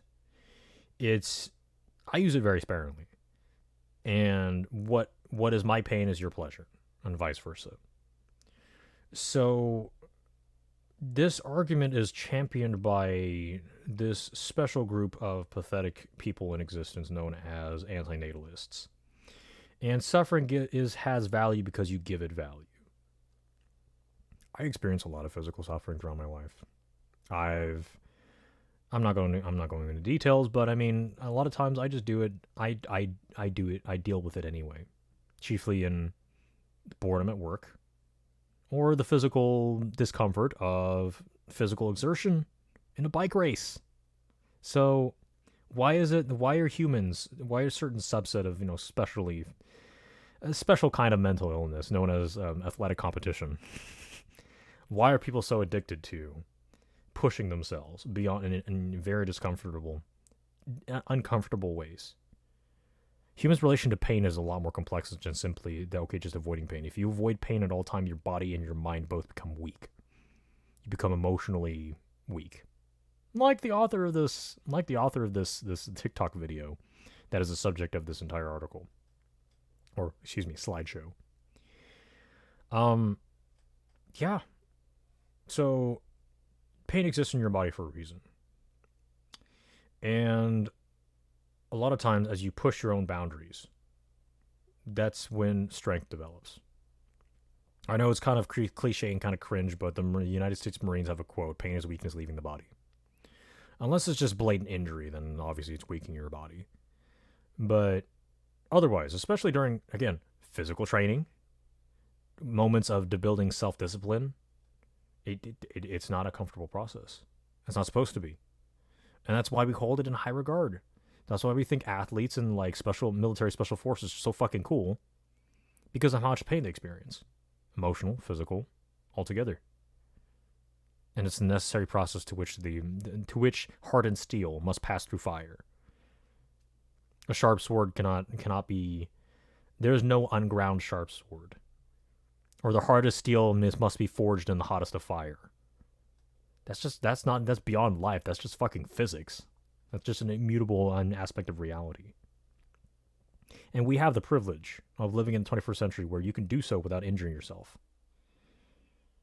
Sports, learning, working under a highly regulated labor market, much to the employee's favor, mind you. And people are still fucking crying about suffering. So, in the absence of all pleasures, people can find joy in some of the unexpected places in the world, in the universe. In the absence of all pain, people will invent their own pains to hurt themselves with. And then turn around and bitch about it on the fucking slideshow on MSN or TikTok. That's just what humans do, right? They're very good at it, clearly. So,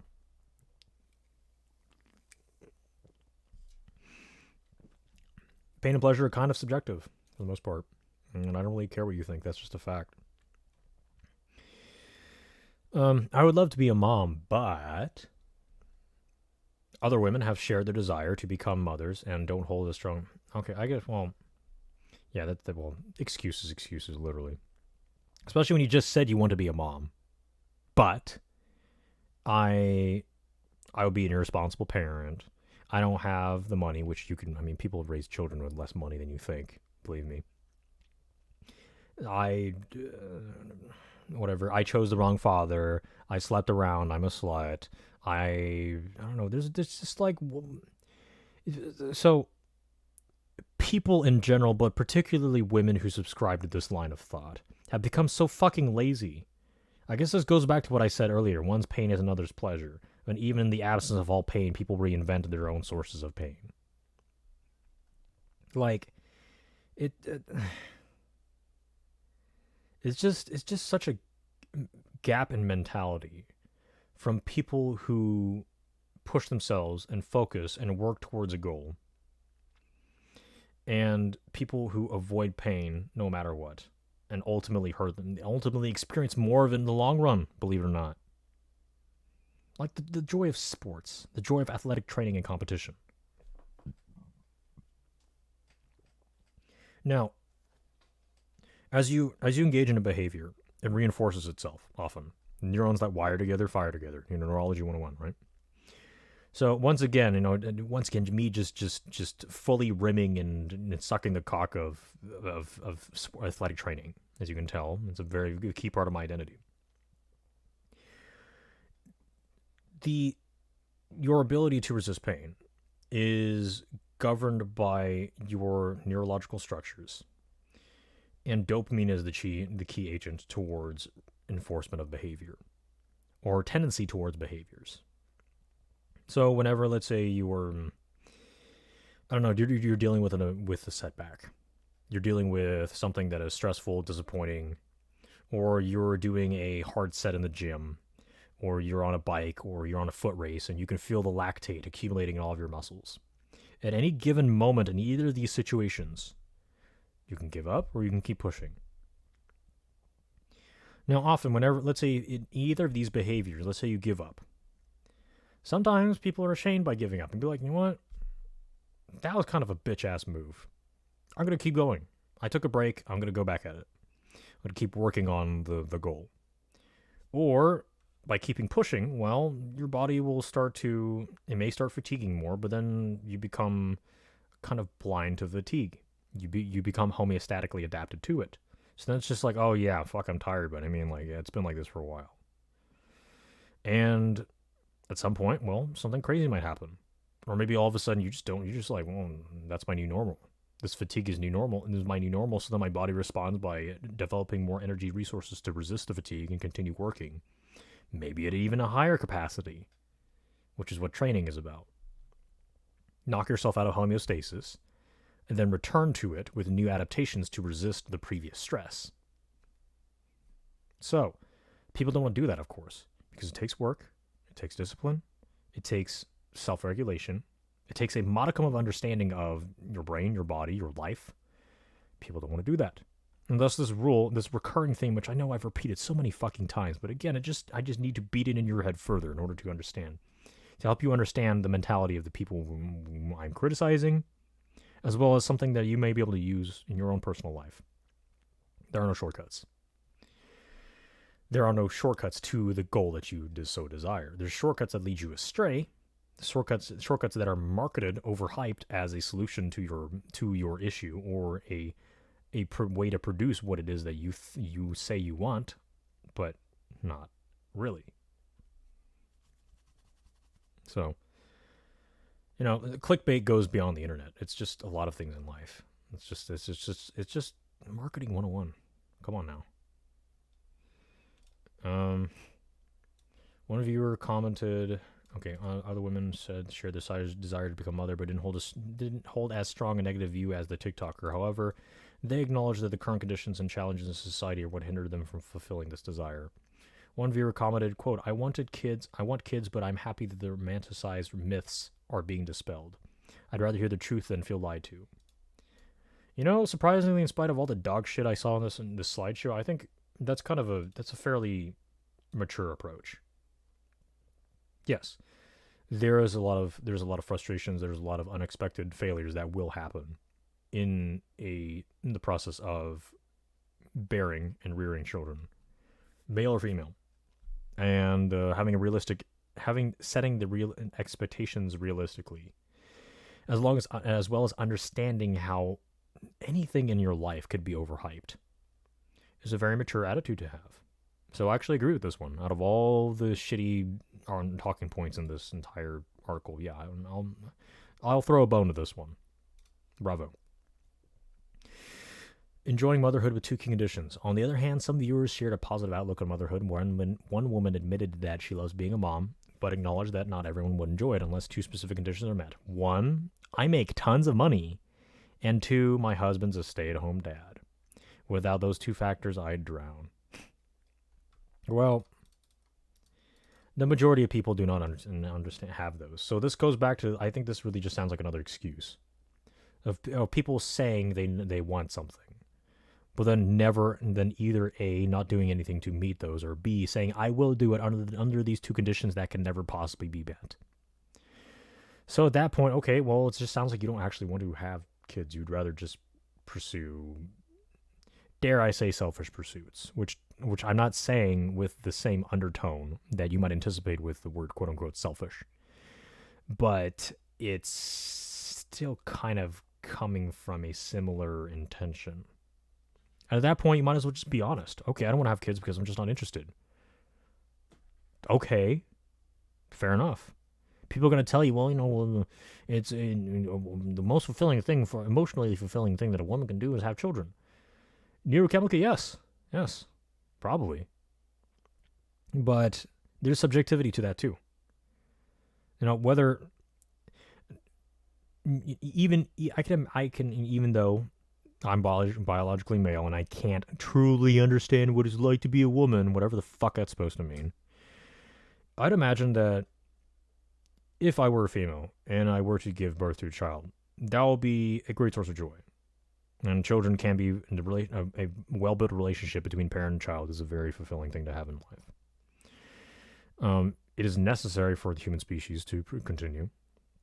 But I would like to think that if I were a woman, I would probably also like to do other things in life, especially whenever the children become adults and move out from mom and dad. Well, what the fuck is mom going to do at that point? Well, mom in this case would probably find other things to work on, to nourish her sense of intellect and develop her body through, hopefully athletic training, right? But obviously, I've got a very ill suspicion that the women that are talking in this article do neither of those.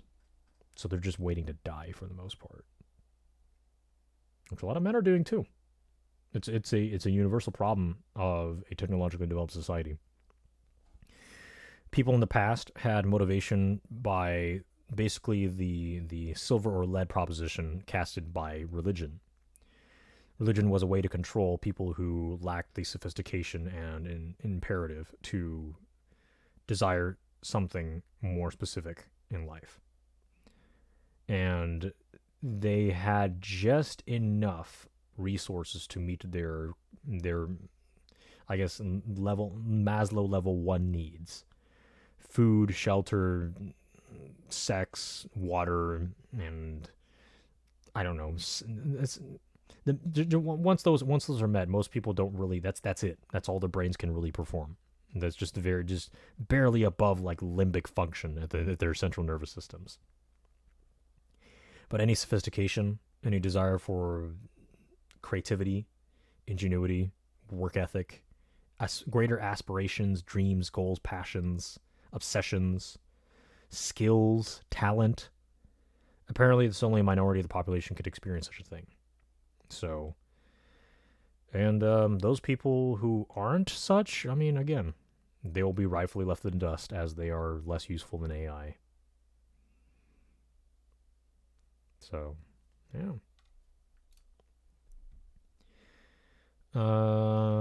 I don't want to click your fucking shitty magazine. I don't care. This lady's okay. She's decent looking. Next article. Whatever. Victor Davis Hansen. Okay, hold on. Let me go look at the comments real quick. I find it interesting how like the most of the comments here are just like are dudes.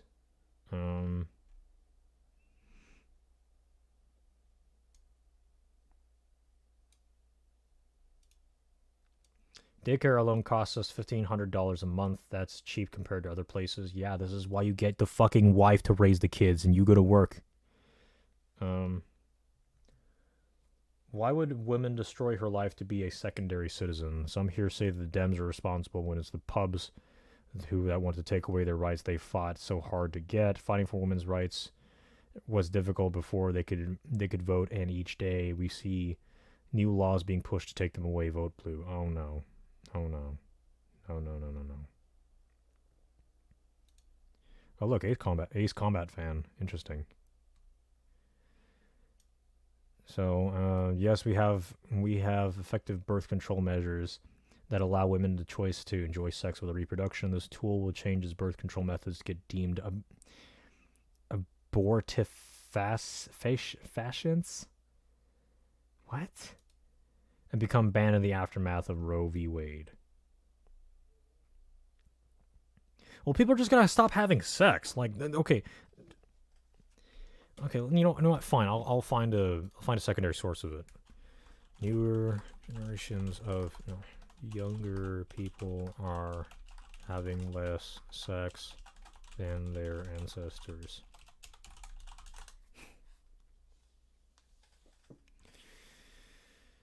So,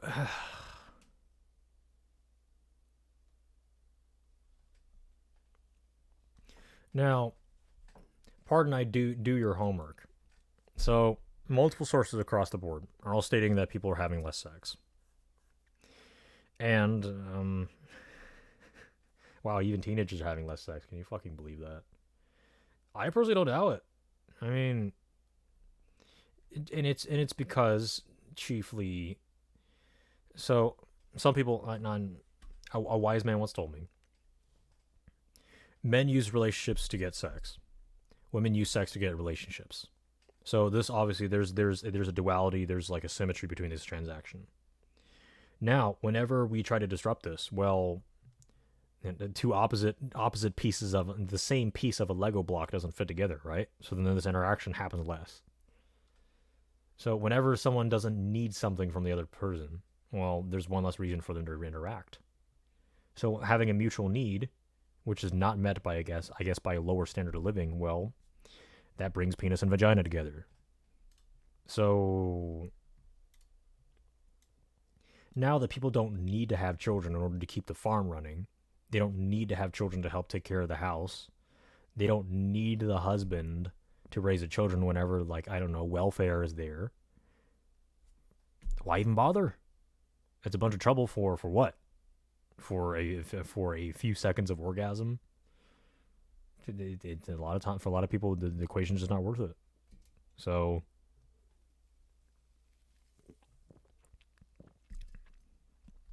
abortion is just kind of like a tertiary issue. People get so fucking mad about it, but really, it's just such a minuscule slice of the reasons why people aren't interested in sex, intimacy, and family.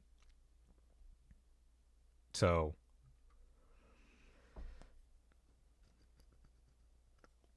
oh, fucking Mobius 1 here is being a cuck. Oh, shut up.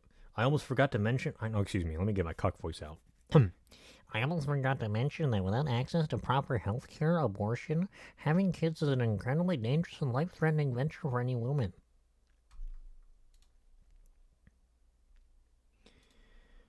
Thankfully, Patty Mack responds, abortion is an optional healthcare procedure and is still available. No one has made abortion illegal. And women have been having babies successfully for thousands of years. Successfully, the body was made for it. Stop it with the dramatics.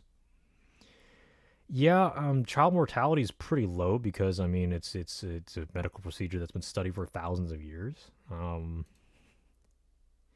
So abortions are dangerous too. Um, yeah. So sticking metal tools up your hoo ha is like that's pretty risky. That's not always a comfortable procedure. So kids are way overrated. That's why. Plus, we have too many humans already. No, we don't. Um, so first of all, only 30% of the Earth's surface is land. The other 70% is water. There's many different optimizations where we can perform. Like, for example, the United States being the biggest offender with suburbia. There's a lot of rural land that people can populate. There's the options of building architectural developments into the water. Like that, what is it? Outside Dubai, there's like this like lotus shaped like neighborhood floating on water, which is pretty fucking dope. Yeah, and we're already going to see a decline in human population, in my opinion, because of frankly how useless a lot of the people are, and how replaceable they are with a much more efficient system like robots and artificial intelligence, automation. So. The downside to this is that the ill-informed are having piles of kids, so idiocracy is on its way. And the least you can wish for is just for the people to rise from the ashes and from which they are born and make something more of themselves. And a fucking Evangelion all over again. Go forth, young boy, and you will become a legend, right? Or so the idea is. Anyway, excuse me. I think I've done enough for this article. All right, let's look at this. Victor Davis Hanson is the sleeping conservative dragon finally waking up. Oh man, are they gonna rise up? I don't. No, they're not. They're fucking not. So, all right. The subheadline of this picture: Pride Month merchandise is displayed at a Target store on May 31st, 2023, in San Francisco. Target has pulled some of its Pride Month merchandise from stores or have moved the seasonal displays to lesser seen areas of their stores to avoid conservative backlash that has threatened workers' safety. Oh, sure. All right. Conservatives and traditionalists are often exasperated at the ongoing woke cultural revolution in their midst. How can America be turned upside down as it is when there is little public support for the things happening around us? They don't see much backing for the current border policy and illegal immigration, yet it continues. Conservatives feel that most Americans reject the trend of biological men dominating female sporting events. Hey man, men and women are equal, right? What the fuck's the problem here? They fear American jurisprudence has become vastly weaponized and warped. Certainly, former President Donald Trump continue to blame him for shit, even though he's been out of office for like what, almost fucking 3 years. Will be more likely indicted by a politicized New York City prosecutor for supposedly overvaluing his net worth over a decade ago than would be a current violent street criminal clubbing a subway commuter. In 2020, torching a federal courthouse or massing at the White House grounds in efforts to get at the president earned either few arrests and little or no jail time. In 2021, if one entered the Capitol and illegally paraded around like a buffoon, he could get a 5-year prison sentence. Traditionalists feel that sky-high energy prices, out-of-control urban crime, and a depressed economy, high interest rates, and a politicized FBI, CIA, Justice Department, and Pentagon are needlessly self-created messes. How then did these extremist policies have little popular support become institutionalized? Conservatives, by their nature, and unlike the left, are more inclined to accept existing institutions rather than to radically alter or destroy them. Yes, that's the definition of the right wing, to stand for the status quo. They were asleep at the wheel in 2020, where left-wing funded lawsuits radically transformed Election Day in many states to a mere construct. Some 70% of the electorate in key precincts voted by mail or early, with far fewer ballot audits or authentication. They focus on nominating more conservative judges, not packing the court itself. They work to take back the Senate, it's fucking, all right, they're just eating the ass of quote-unquote conservative values, blah, blah, blah, blah, blah. Traditionalists often feel they have no time for politics. They tend to focus on their families, jobs, communities, and churches. Until recently, they shunned boycotts. They abhor massing outside the homes of left-wing politicians and judges. They shrug and concede themselves. Teachers, government unions, the corporate boardroom, Wall Street, Silicon Valley. The media, entertainment, and professional sports are hopelessly activist and left-wing. The environmental, social governance, ESG. There we fucking go. About fucking time someone brought this up. God damn. ESG. These fucking letters are everything you hate about what corporate America is doing. Since probably 2015, 2016. Oh God, about fucking time you guys caught onto this shit. I can't be that far ahead of you. Fuck.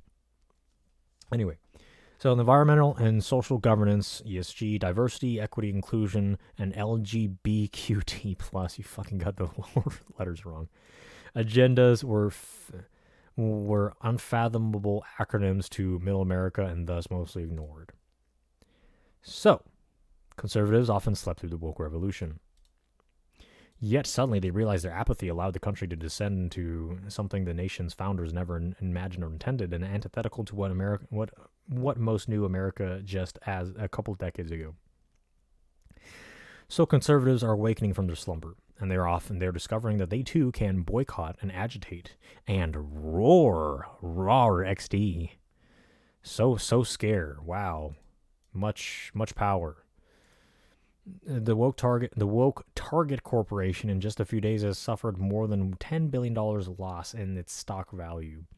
Millions of shoppers have shunned its 2,000 stores after the chain showcased its Pride apparel. The displays featured tuck pieces, veritable cod pieces that are intended to facilitate women's male genitalia. Anheuser-Busch came up with the bright idea that it would highlight Dylan Mulvaney, a transgender performance activist, to hawk its Bud Light brand. No, not really. It was just a special edition thing done as a favor to quote-unquote Miss Mulvaney. But beer seemed incidental to the self-absorbed Mulvaney's fixation on promoting transgenderism. So Bud Light drinking red state America got turned off by Mulvaney's in-your-face advocacy. So look, and with all due respect, I'm not here to fucking stand by the LGBT, but I can't. So I'd imagine this article is going to get shut down or attacked for quote-unquote misinformation, because I don't personally see Mulvaney promoting transgenderism. They're pushing for an acceptance of people who decide to express as transgender. You know, whether you think that's noble or not, I mean, I don't care. That's just the fact. So whether you see a push away from anti-stigmatization as a promotion of transgenderism, meaning that if you see that argument A and B are the same thing, where argument A is, I see that I see that there is social stigma or pressure to conform, and I want to see that done away, versus I want people to become transgender because I am transgender, apparently. These two are not the same.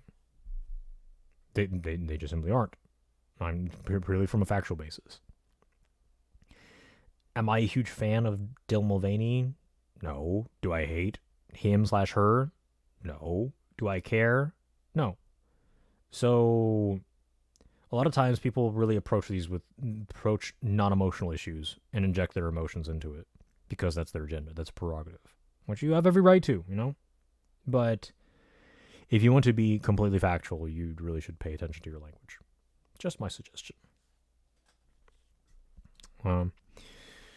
Ensuing informal boycott cost the company nearly $16 billion lost in stock value. Hundreds of millions of dollars of unsellable light beer stagnated. Stores can't even give it away. Meanwhile, Bud Light's competitors have coped with meeting record Memorial Day consumer demand.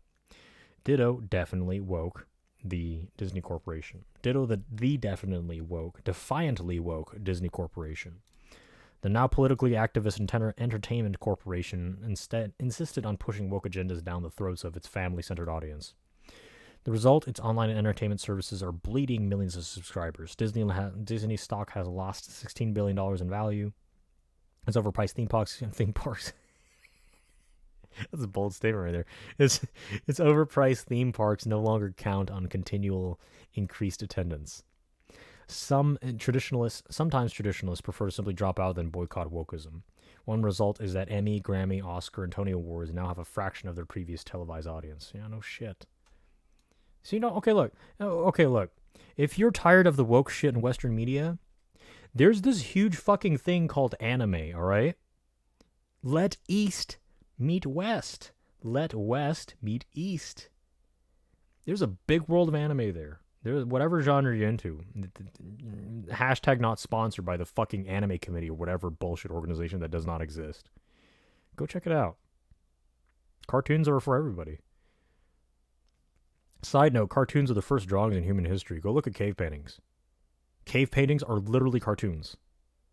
So, cartoons are older than realism, if you think about it. They're the basis. They're the elementary phases of developing something that is more realistic. But of course, I'm talking to people who probably don't really understand art, and that's okay. Whatever.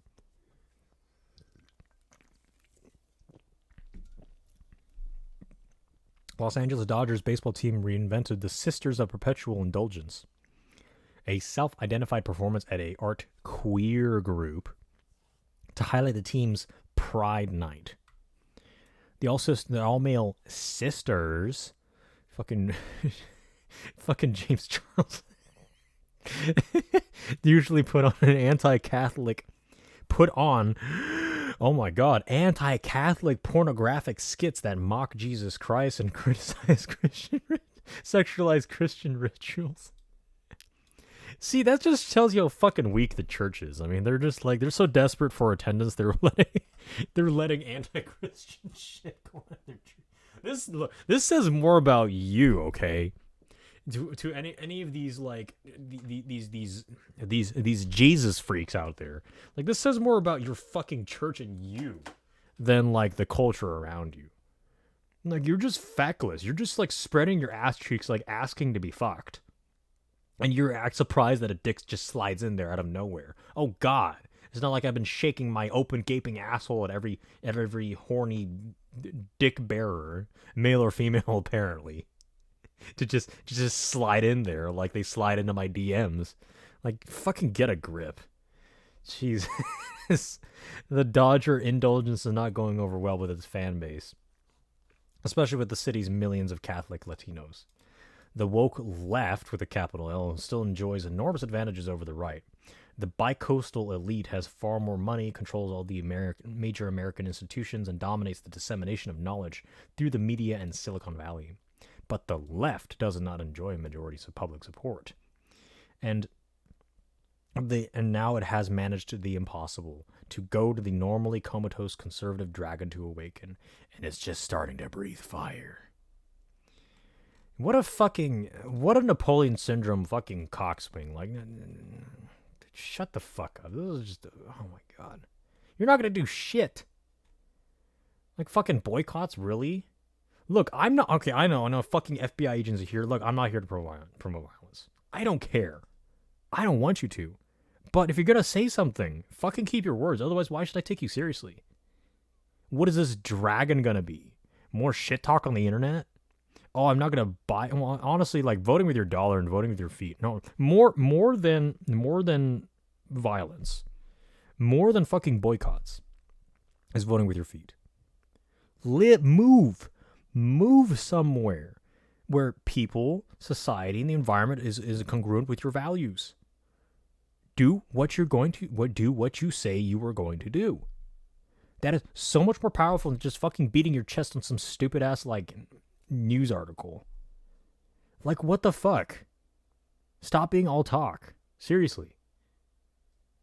Oh my fucking people.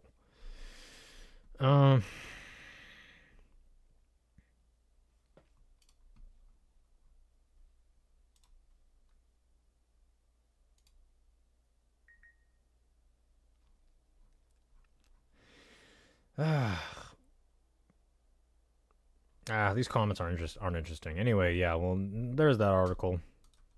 So be it. Hold on, let me close my curtain.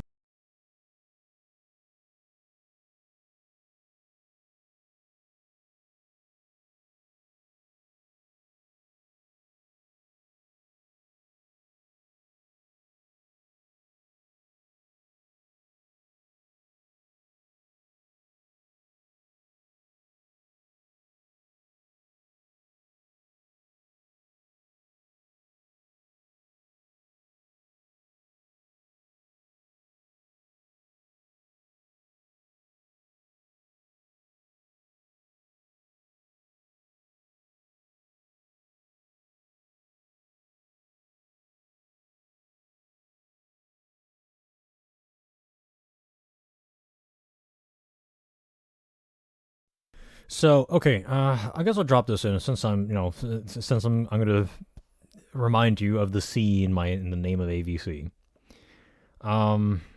This article, I think it's just so. I used to be a fan of Bicycling Magazine, but then it just got taken over by a bunch of fucking.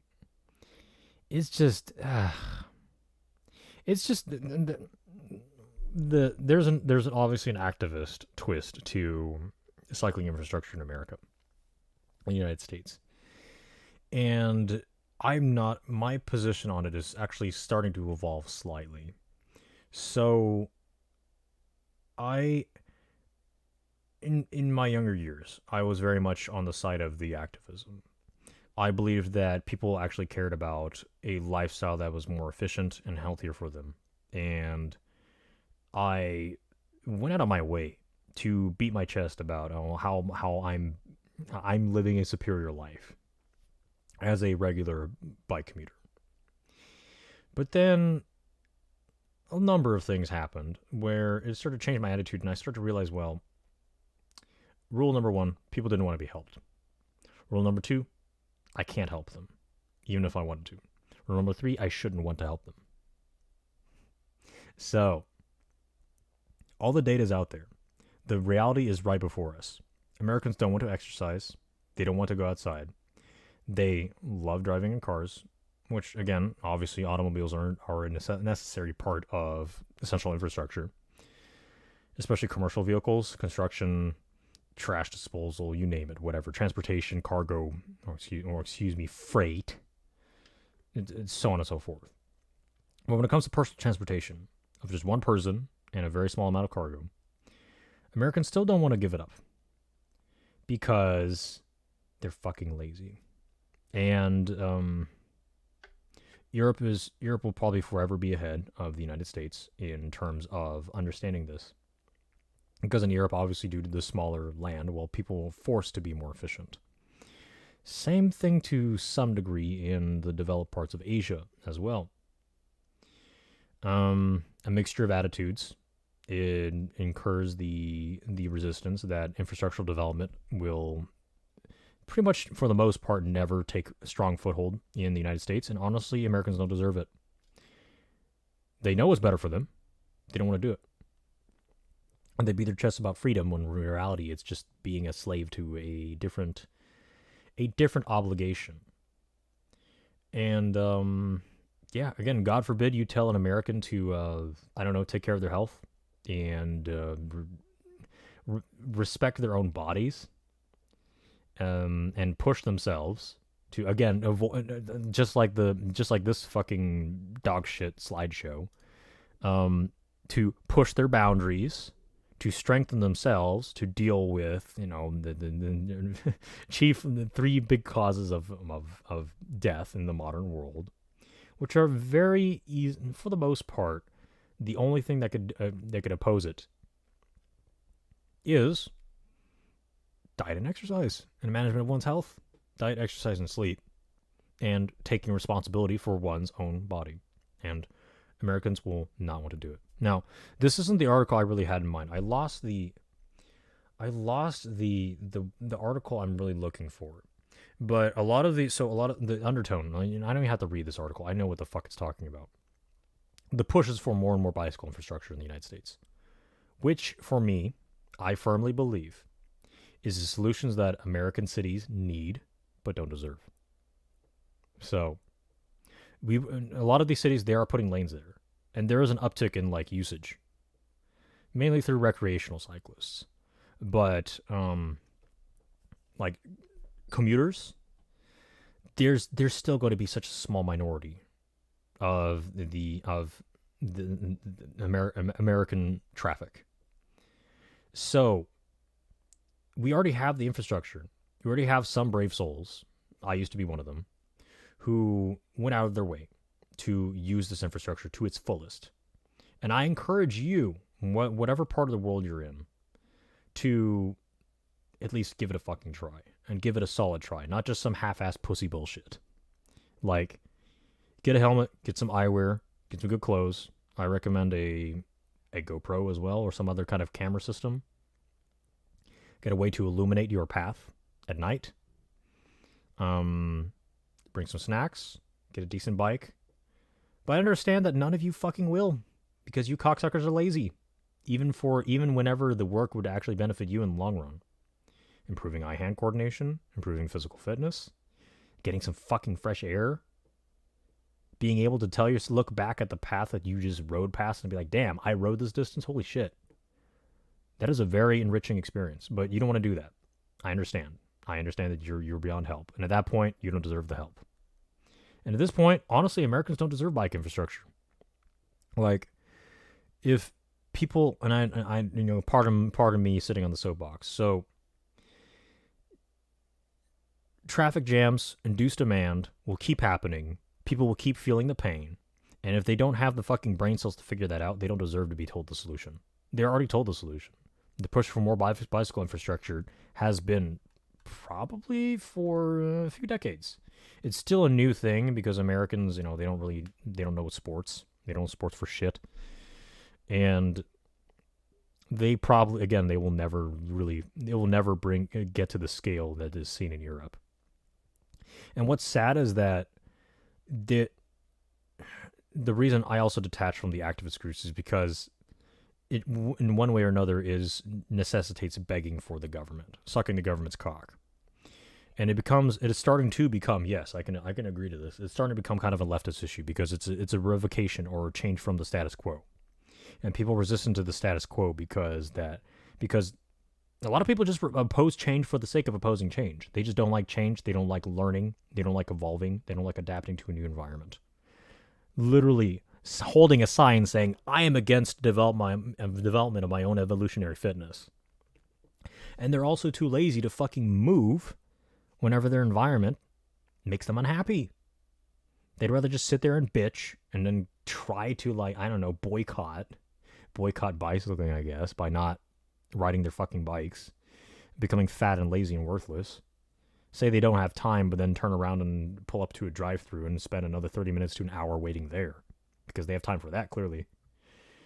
And all the art, really, from the bottom of my heart, as based in red pill as you might think, I really think there's a lot of really stupid arguments. There's only stupid arguments that to retort against the development of bicycle infrastructure for the sake of the people living within it, especially in urban areas where cars really aren't really moving that fast to begin with. I don't know if you've ever been in a traffic jam, but yeah. So,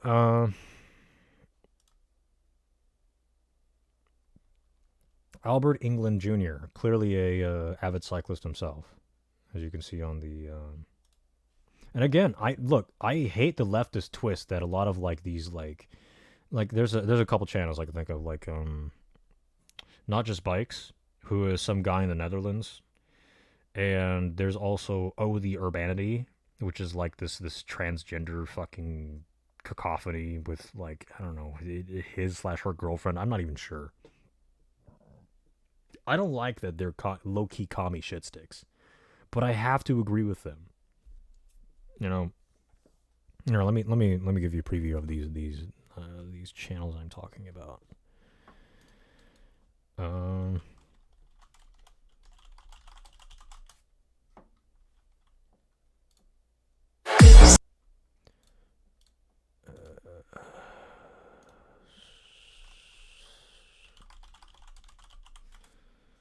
So, where is it?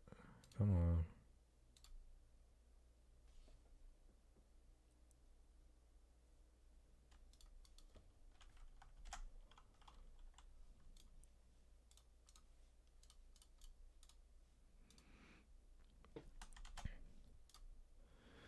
So here's these two channels. This guy, I believe that he's actually like an transportation infrastructure engineer, and he actually goes pretty deep into the research. And even if you're a proud car driving American, have a look. Just have a look.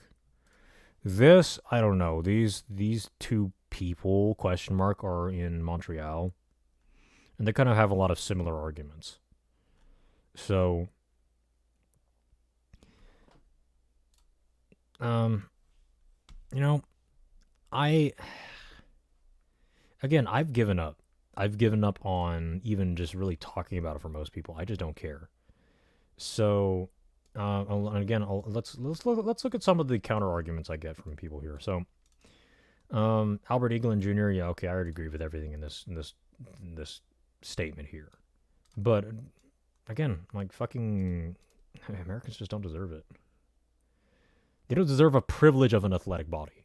The character is clearly not capable of sustaining it, and there's already ways to develop it even without the bicycle infrastructure, and people aren't even looking at that either. So, okay, so this okay, cycling is unsafe, and the culture is really turning a frowning face to it. In response, the same could be said about bicyclists who disregard the traffic laws more than once. Have had to jam on the brakes when some idiot on a bike blows through a stop sign or light. Well, yeah, okay, well that doesn't happen to people driving in cars. Obviously bullshit. Selection bias at its finest. So, I guess I could drop in a little thing about the Idaho stop. So the Idaho stop is really a carve out. It is a transaction. So the politicians are starting to see that okay, in like the coastal cities, cycling is starting to become more and more popular partially because of the increased infrastructure. So the transaction is kind of like this. So the politician says that okay, we'll pass the Idaho stop policy. So maybe you should vote for me. What do you think? And then the leftist cyclist voter would be like, oh, hell yeah, deal. And these two shake hands, and the transaction is processed. Quid pro quo, right? Quid pro quo. I can't even fucking say that correctly. Goddamn. So that is the corruption afoot. What I would do, I still stop. Unless it's like really late at night or really quiet whenever there's no traffic around, then you could just kind of look both ways and just keep going. Not blow through it, but just a rolling stop. I do that while I drive my car as well. I think a lot of people do that. So I don't want to hear you stand on your fucking soapbox saying that, oh, like, look at all these cyclists, they break all their traffic laws. Car drivers do the same fucking thing. And good luck finding any data to assert otherwise. We're all fucking disregarding the law. Rules are meant to be broken, right? So, I don't really get. I don't. Okay, data. Okay, so Craig sounds like. Craig sounds like a pro cyclist. Not literally a pro cyclist. A pro. He comes from an argument that is pro cyclist, pro cycling. He says that okay, but data shows it's safer to treat them as yield signs. I'll have to disagree kind of on that. I think it really just doesn't really make that much of a difference. So, the reason why stop signs tell you to stop, it's the implication is that stop and look. If you just stop and you look straight ahead and you keep going, it doesn't achieve anything. So, but of course, stop, look both ways is too much for people to fucking process. So that's why we just say stop. Yield kind of is the same thing. So yield implies that, okay, well, there is a right of way in the opposite direction or the perpendicular direction, whereas your direction must yield. So once the crossing is clear, then you have the clearance to go. So stop, yield signs, again, kind of the same shit. Whether or not you stop is just kind of really highly situational dependent. It's advisable to stop, but do people really stop? Clearly not, whether two wheels or four. So,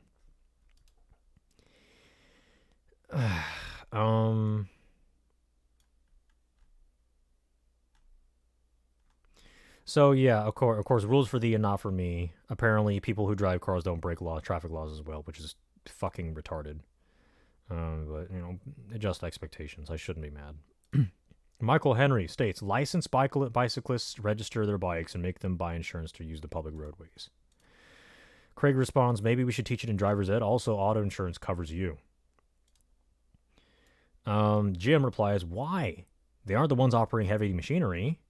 Jim Henry replies, for their own safety.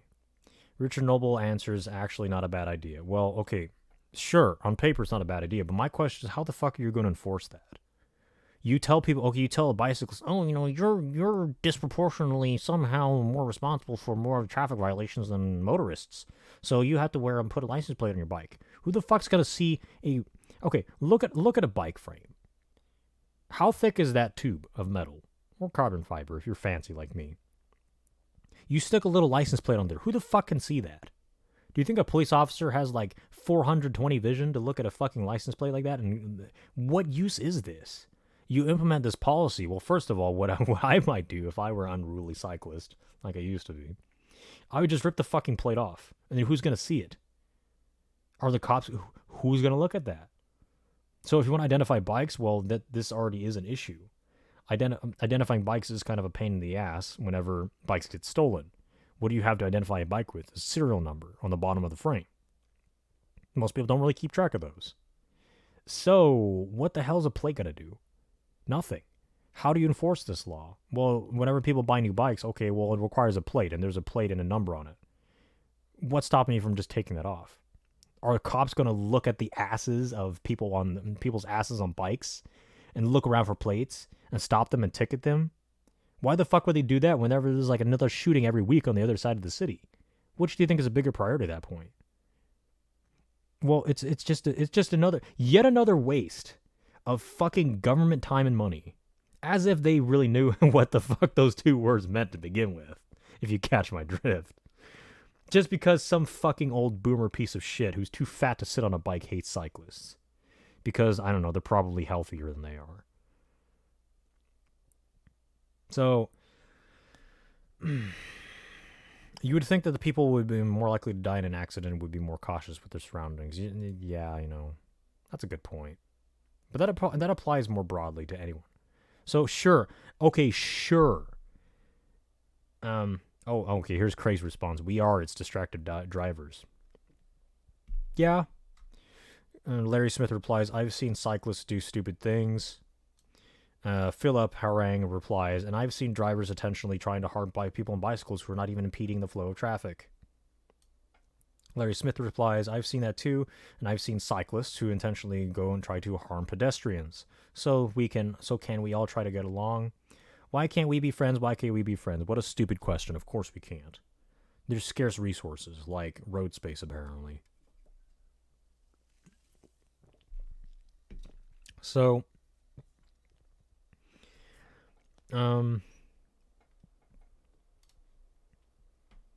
what else?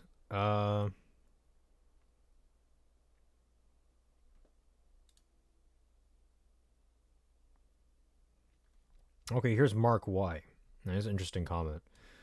You know what's funny about the only quote group of spandex wannabe racers who hogging a lane dash hogging peloton I've only experienced in Santa Cruz was the weekend harbor ride.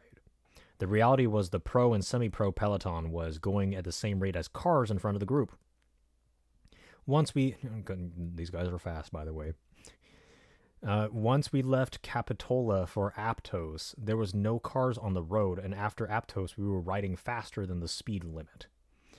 Yes, and I don't know if any of you fat fucks have ever been on a bike down a steep hill. Yes, it is possible to achieve 60, 70, 80, 100 kilometers per hour, depending on how steep the descent is. I don't know if you've seen videos of. Are you failing or? Oh shit! Shut up, Trainer Road.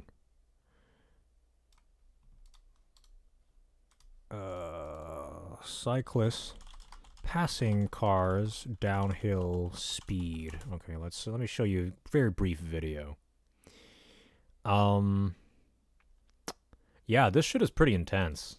I don't know. I know none of you've ever had the joy of privilege of experiencing it, but just check this out. Just watch this.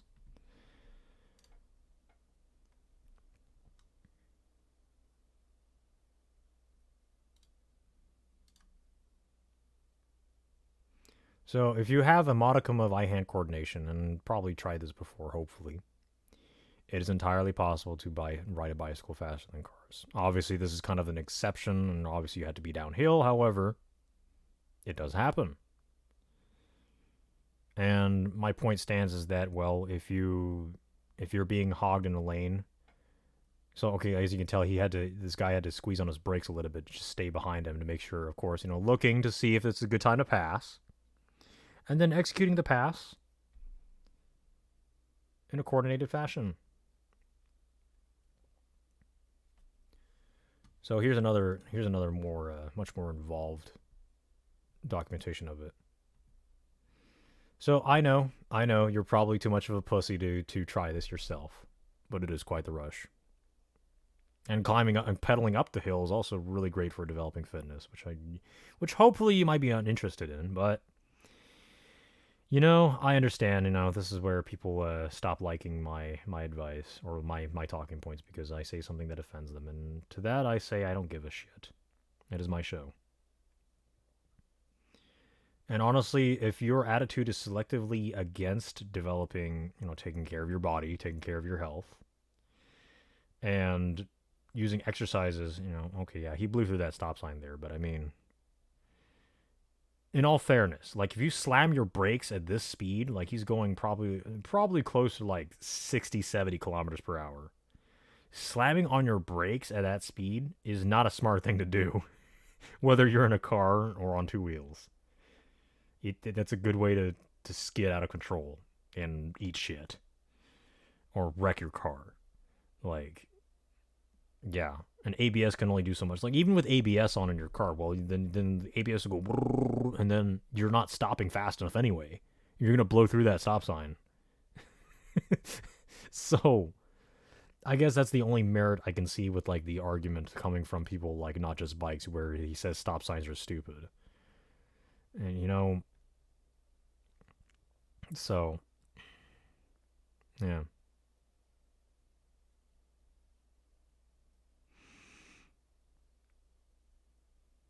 Oh, look at him. He's catching up. Oh, look. He's pedaling to pass the car there.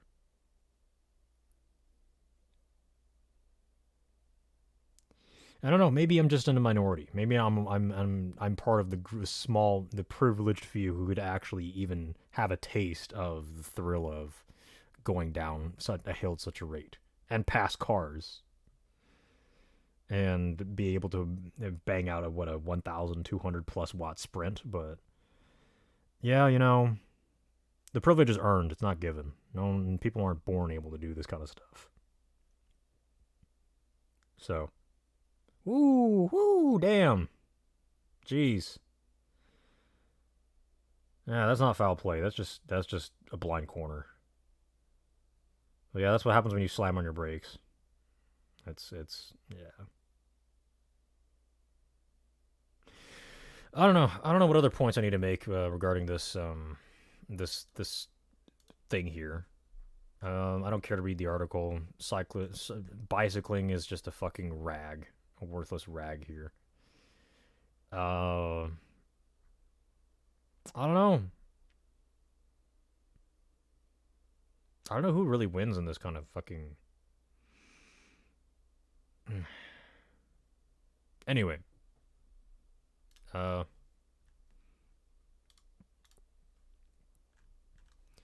so I need to take a piss. I'll be right back. I need to grab some food too. BRB.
Listen, let me not lie to you, I promise.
Okay, I guess I'll just touch on this article very very briefly.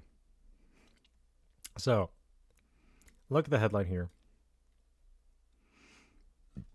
I don't really care what this article says.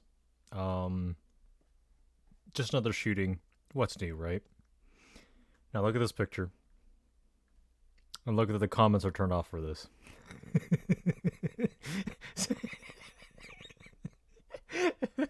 Hey, that's all I gotta say. That's all you need to know about this article.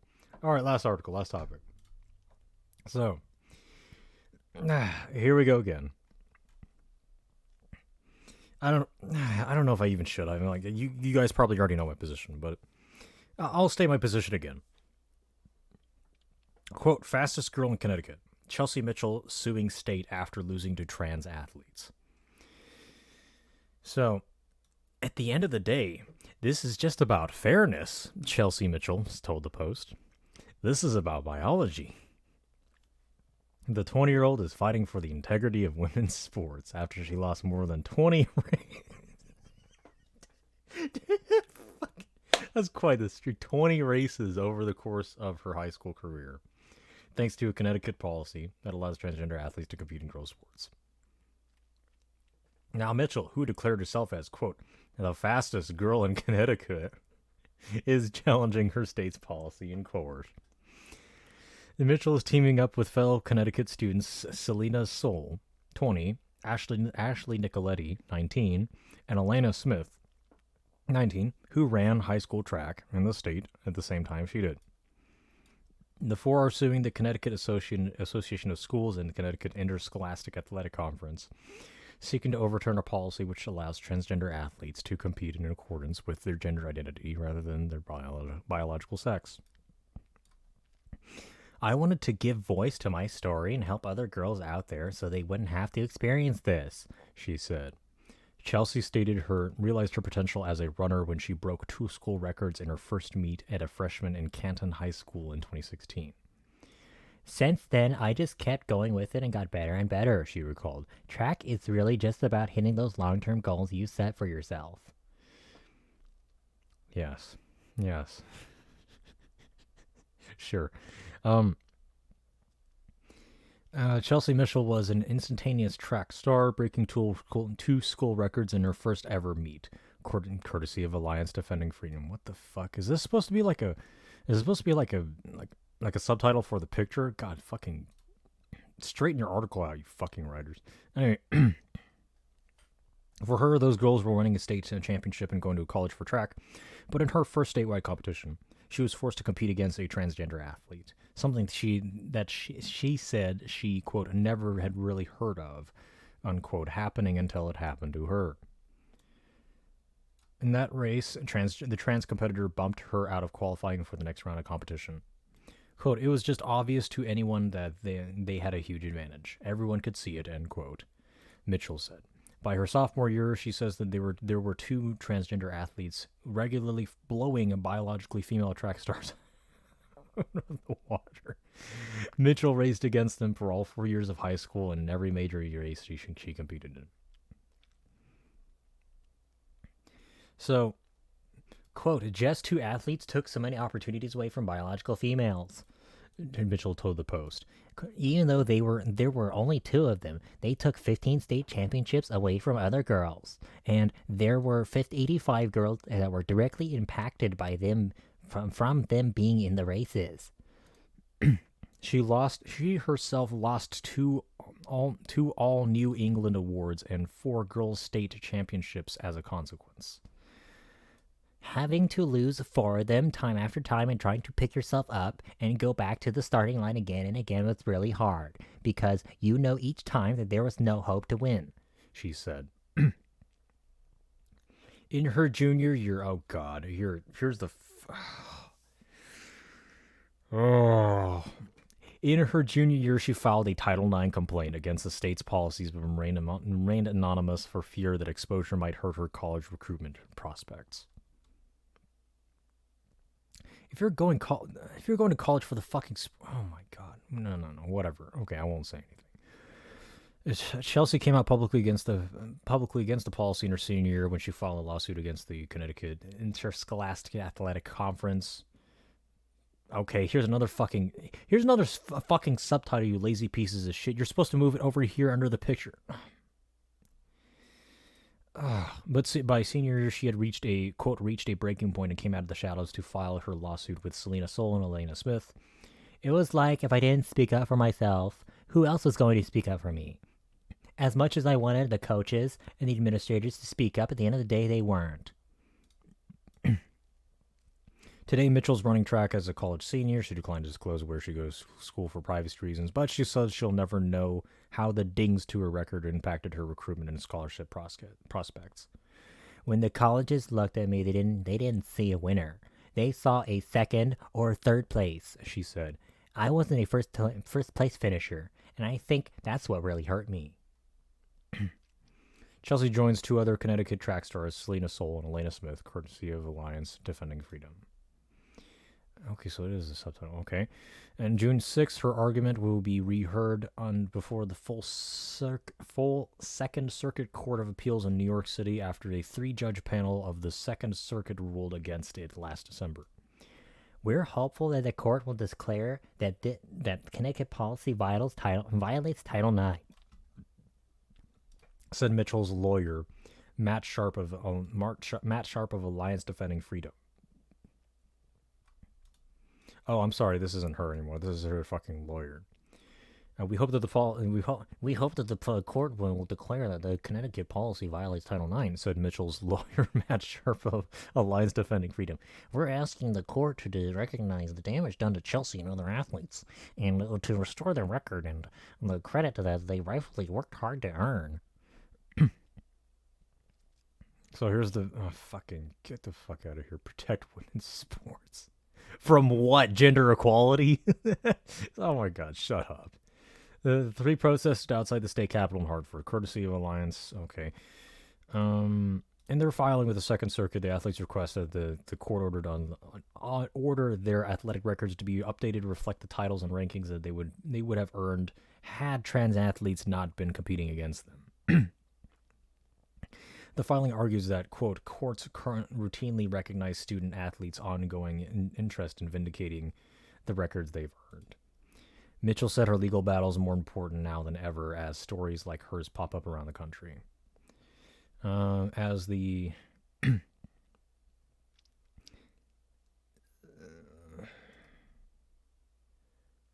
the fuck is this? Lorelei. Wow, what a German reference. Lorelei is among the 2 trans athletes who bowed out of a state competition in California last week. Honestly, okay, look, okay, no shit. Some of these girls are fucking like they're well built, and if I didn't look closely, like I would have fucking thought of that was actually cool shit. Like, if you don't believe me, fucking look at soccer players. I guess for my European friends, you really see this. Like, women's soccer players, some basketball players in the WNBA, like, some of them really look like dudes. Like, come on. The lines aren't as clear as they should be. Like, look at the shoulder to hip ratio of, like, these, the actual biological women in the back. Like, sometimes you really have to pay attention. Just putting that out there. Just last week, 2 transgender athletes were no-shows at a California high school women's preliminary track and field state championship, citing concern over public backlash to the recent races. As a result, 2 biological female runners who would otherwise have qualified were not able to compete. So I filed this lawsuit back in 2020, and I think it's sad that this is still happening, Mitchell said. But as her legal battle stretches into its 3rd year, she is holding out hope and watching a coalition build around her. We're the first girls to speak out about this issue, but now there are so many girls speaking out about their own experiences and standing up with us, she said. The more of us there are, the easier it gets. Okay, so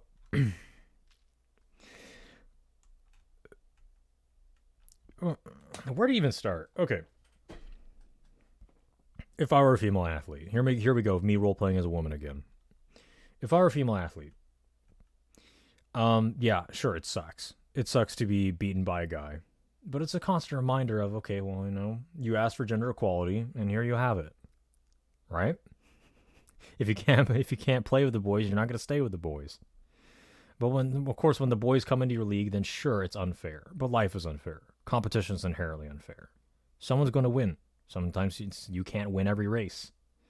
Now, if I were in Chelsea's position, and I lost first place to something I believe I deserve first place, I didn't lose first place to a female competitor. I obviously lost first place to a biological male competitor. If I were her, honestly, I'd be grateful to even make it to such a level.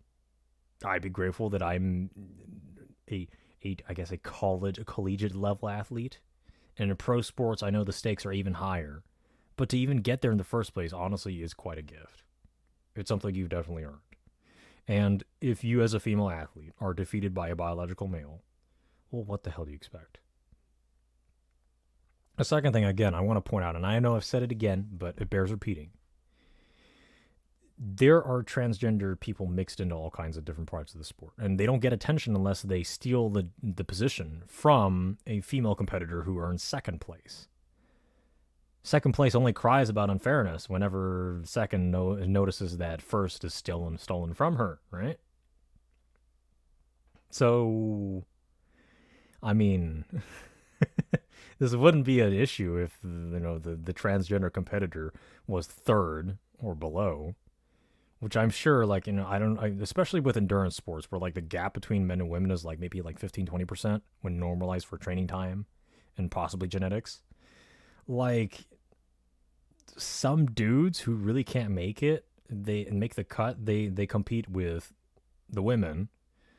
And again, no one would complain unless they get in first place. Same thing with Lance Armstrong. Let's say Lance wasn't as talented. Even a 5% drop in his performance, and he still, was on the juice. If he didn't take first, if Contador stole all of his first place rankings throughout cycling history, no one would notice. No one would give a shit because everyone wants first place. But if you take second or third, and let's say if I get to that level of pro cycling, where I'm getting close to the podium, if I don't make the podium, even though I'm fucking up to the neck in EPO and the steroids, I'm not gonna get busted. So, or I'm not going to have more audits or more testing than what's already established in the world of pro cycling or any professional sport already. So, yeah. Like, I don't know, girl. Just be grateful. Be grateful for your well-trained athletic body. Be grateful for the fact that you're even making it at the live level. And you need to adjust your expectations for the world. And also, look at it this way. Again, you didn't lose to a female competitor. You're the fastest girl there, biological female, in Connecticut, in this realm of track running, which obviously you're probably not at the Olympic level. But I don't know. I'm a cyclist, not a competitive runner. Maybe I don't know what I'm talking about. But your pride is primarily contingent upon what you define as success and failure. The definition of success and failure is kind of subjective. Maybe she wants to be in the Olympics, and then if she doesn't get that, she's going to be unhappy. Well, she's going to be unhappy regardless. And the only difference is that if a biological female competitor did beat her in these events, then she's probably not going to get as far in her complaint. No one's going to care because, well, sounds like a skill issue, girl. Sounds like you need to keep training. On the other hand, if you say you want gender equality, well, then you're stating that men and women are equal. So if men and women are equal, then why aren't all sports co-ed? What the hell's the problem here? If you think a woman can do everything that a man can, then sounds like a skill issue. Sounds like you should just go back to the fucking go talk to your coach and keep training.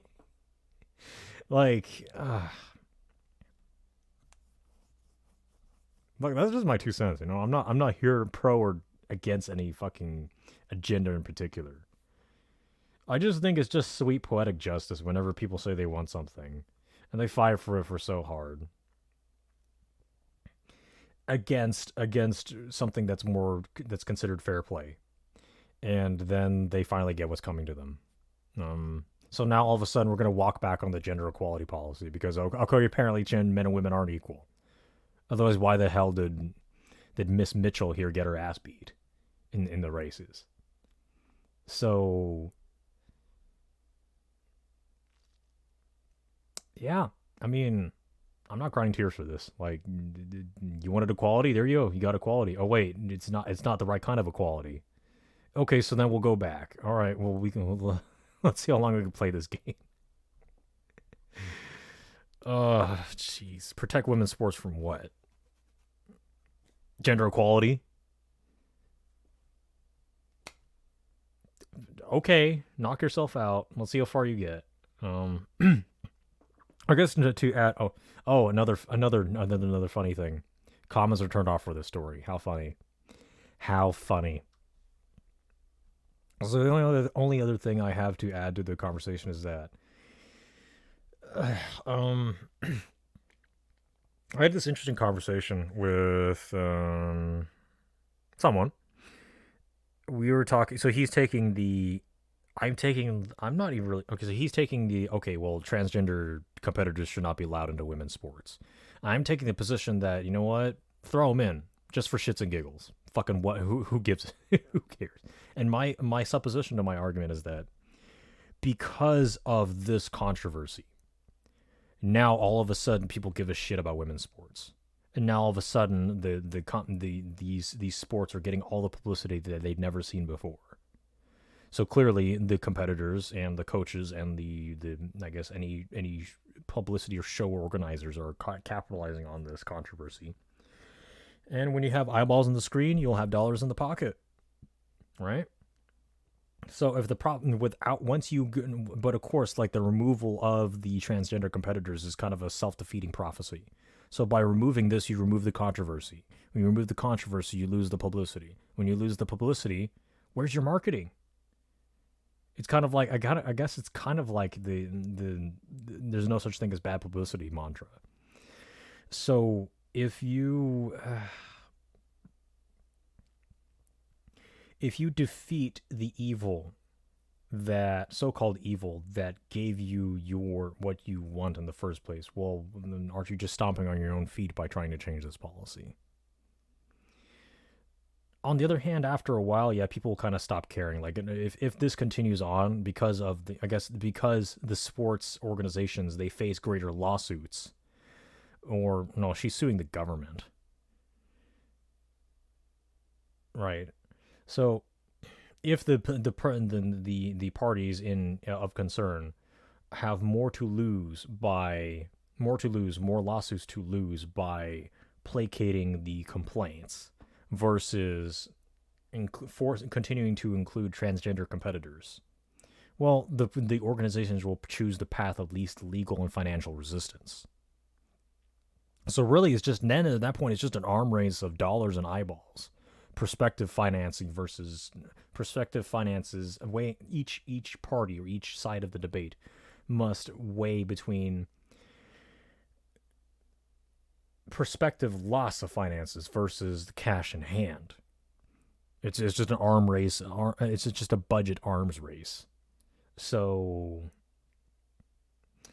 I don't know. Honestly, it might go either way.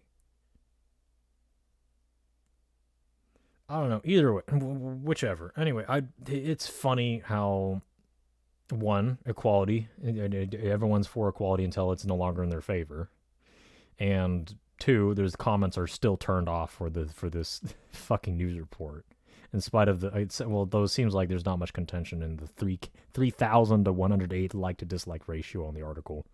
So yeah, whatever. I'll keep up to tabs on this shit because it's just funny. I love to laugh at it. Whatever, girl. Good luck. Yeah, that's all I got for this show. That was just, wow, 2 hours and 50 minutes. Holy shit. Uh, yeah. Thanks for tuning in. Um, hopefully my audio is good. I know Longshanks is probably looking out for me. Drop in some topics, requests, whatever the hell you want on the server, or just tell me how much of a snooty, shitty, annoying cyclist I am. I don't fucking care. Whatever makes your dick hard. And I will see you next Saturday at around this time. Bye bye.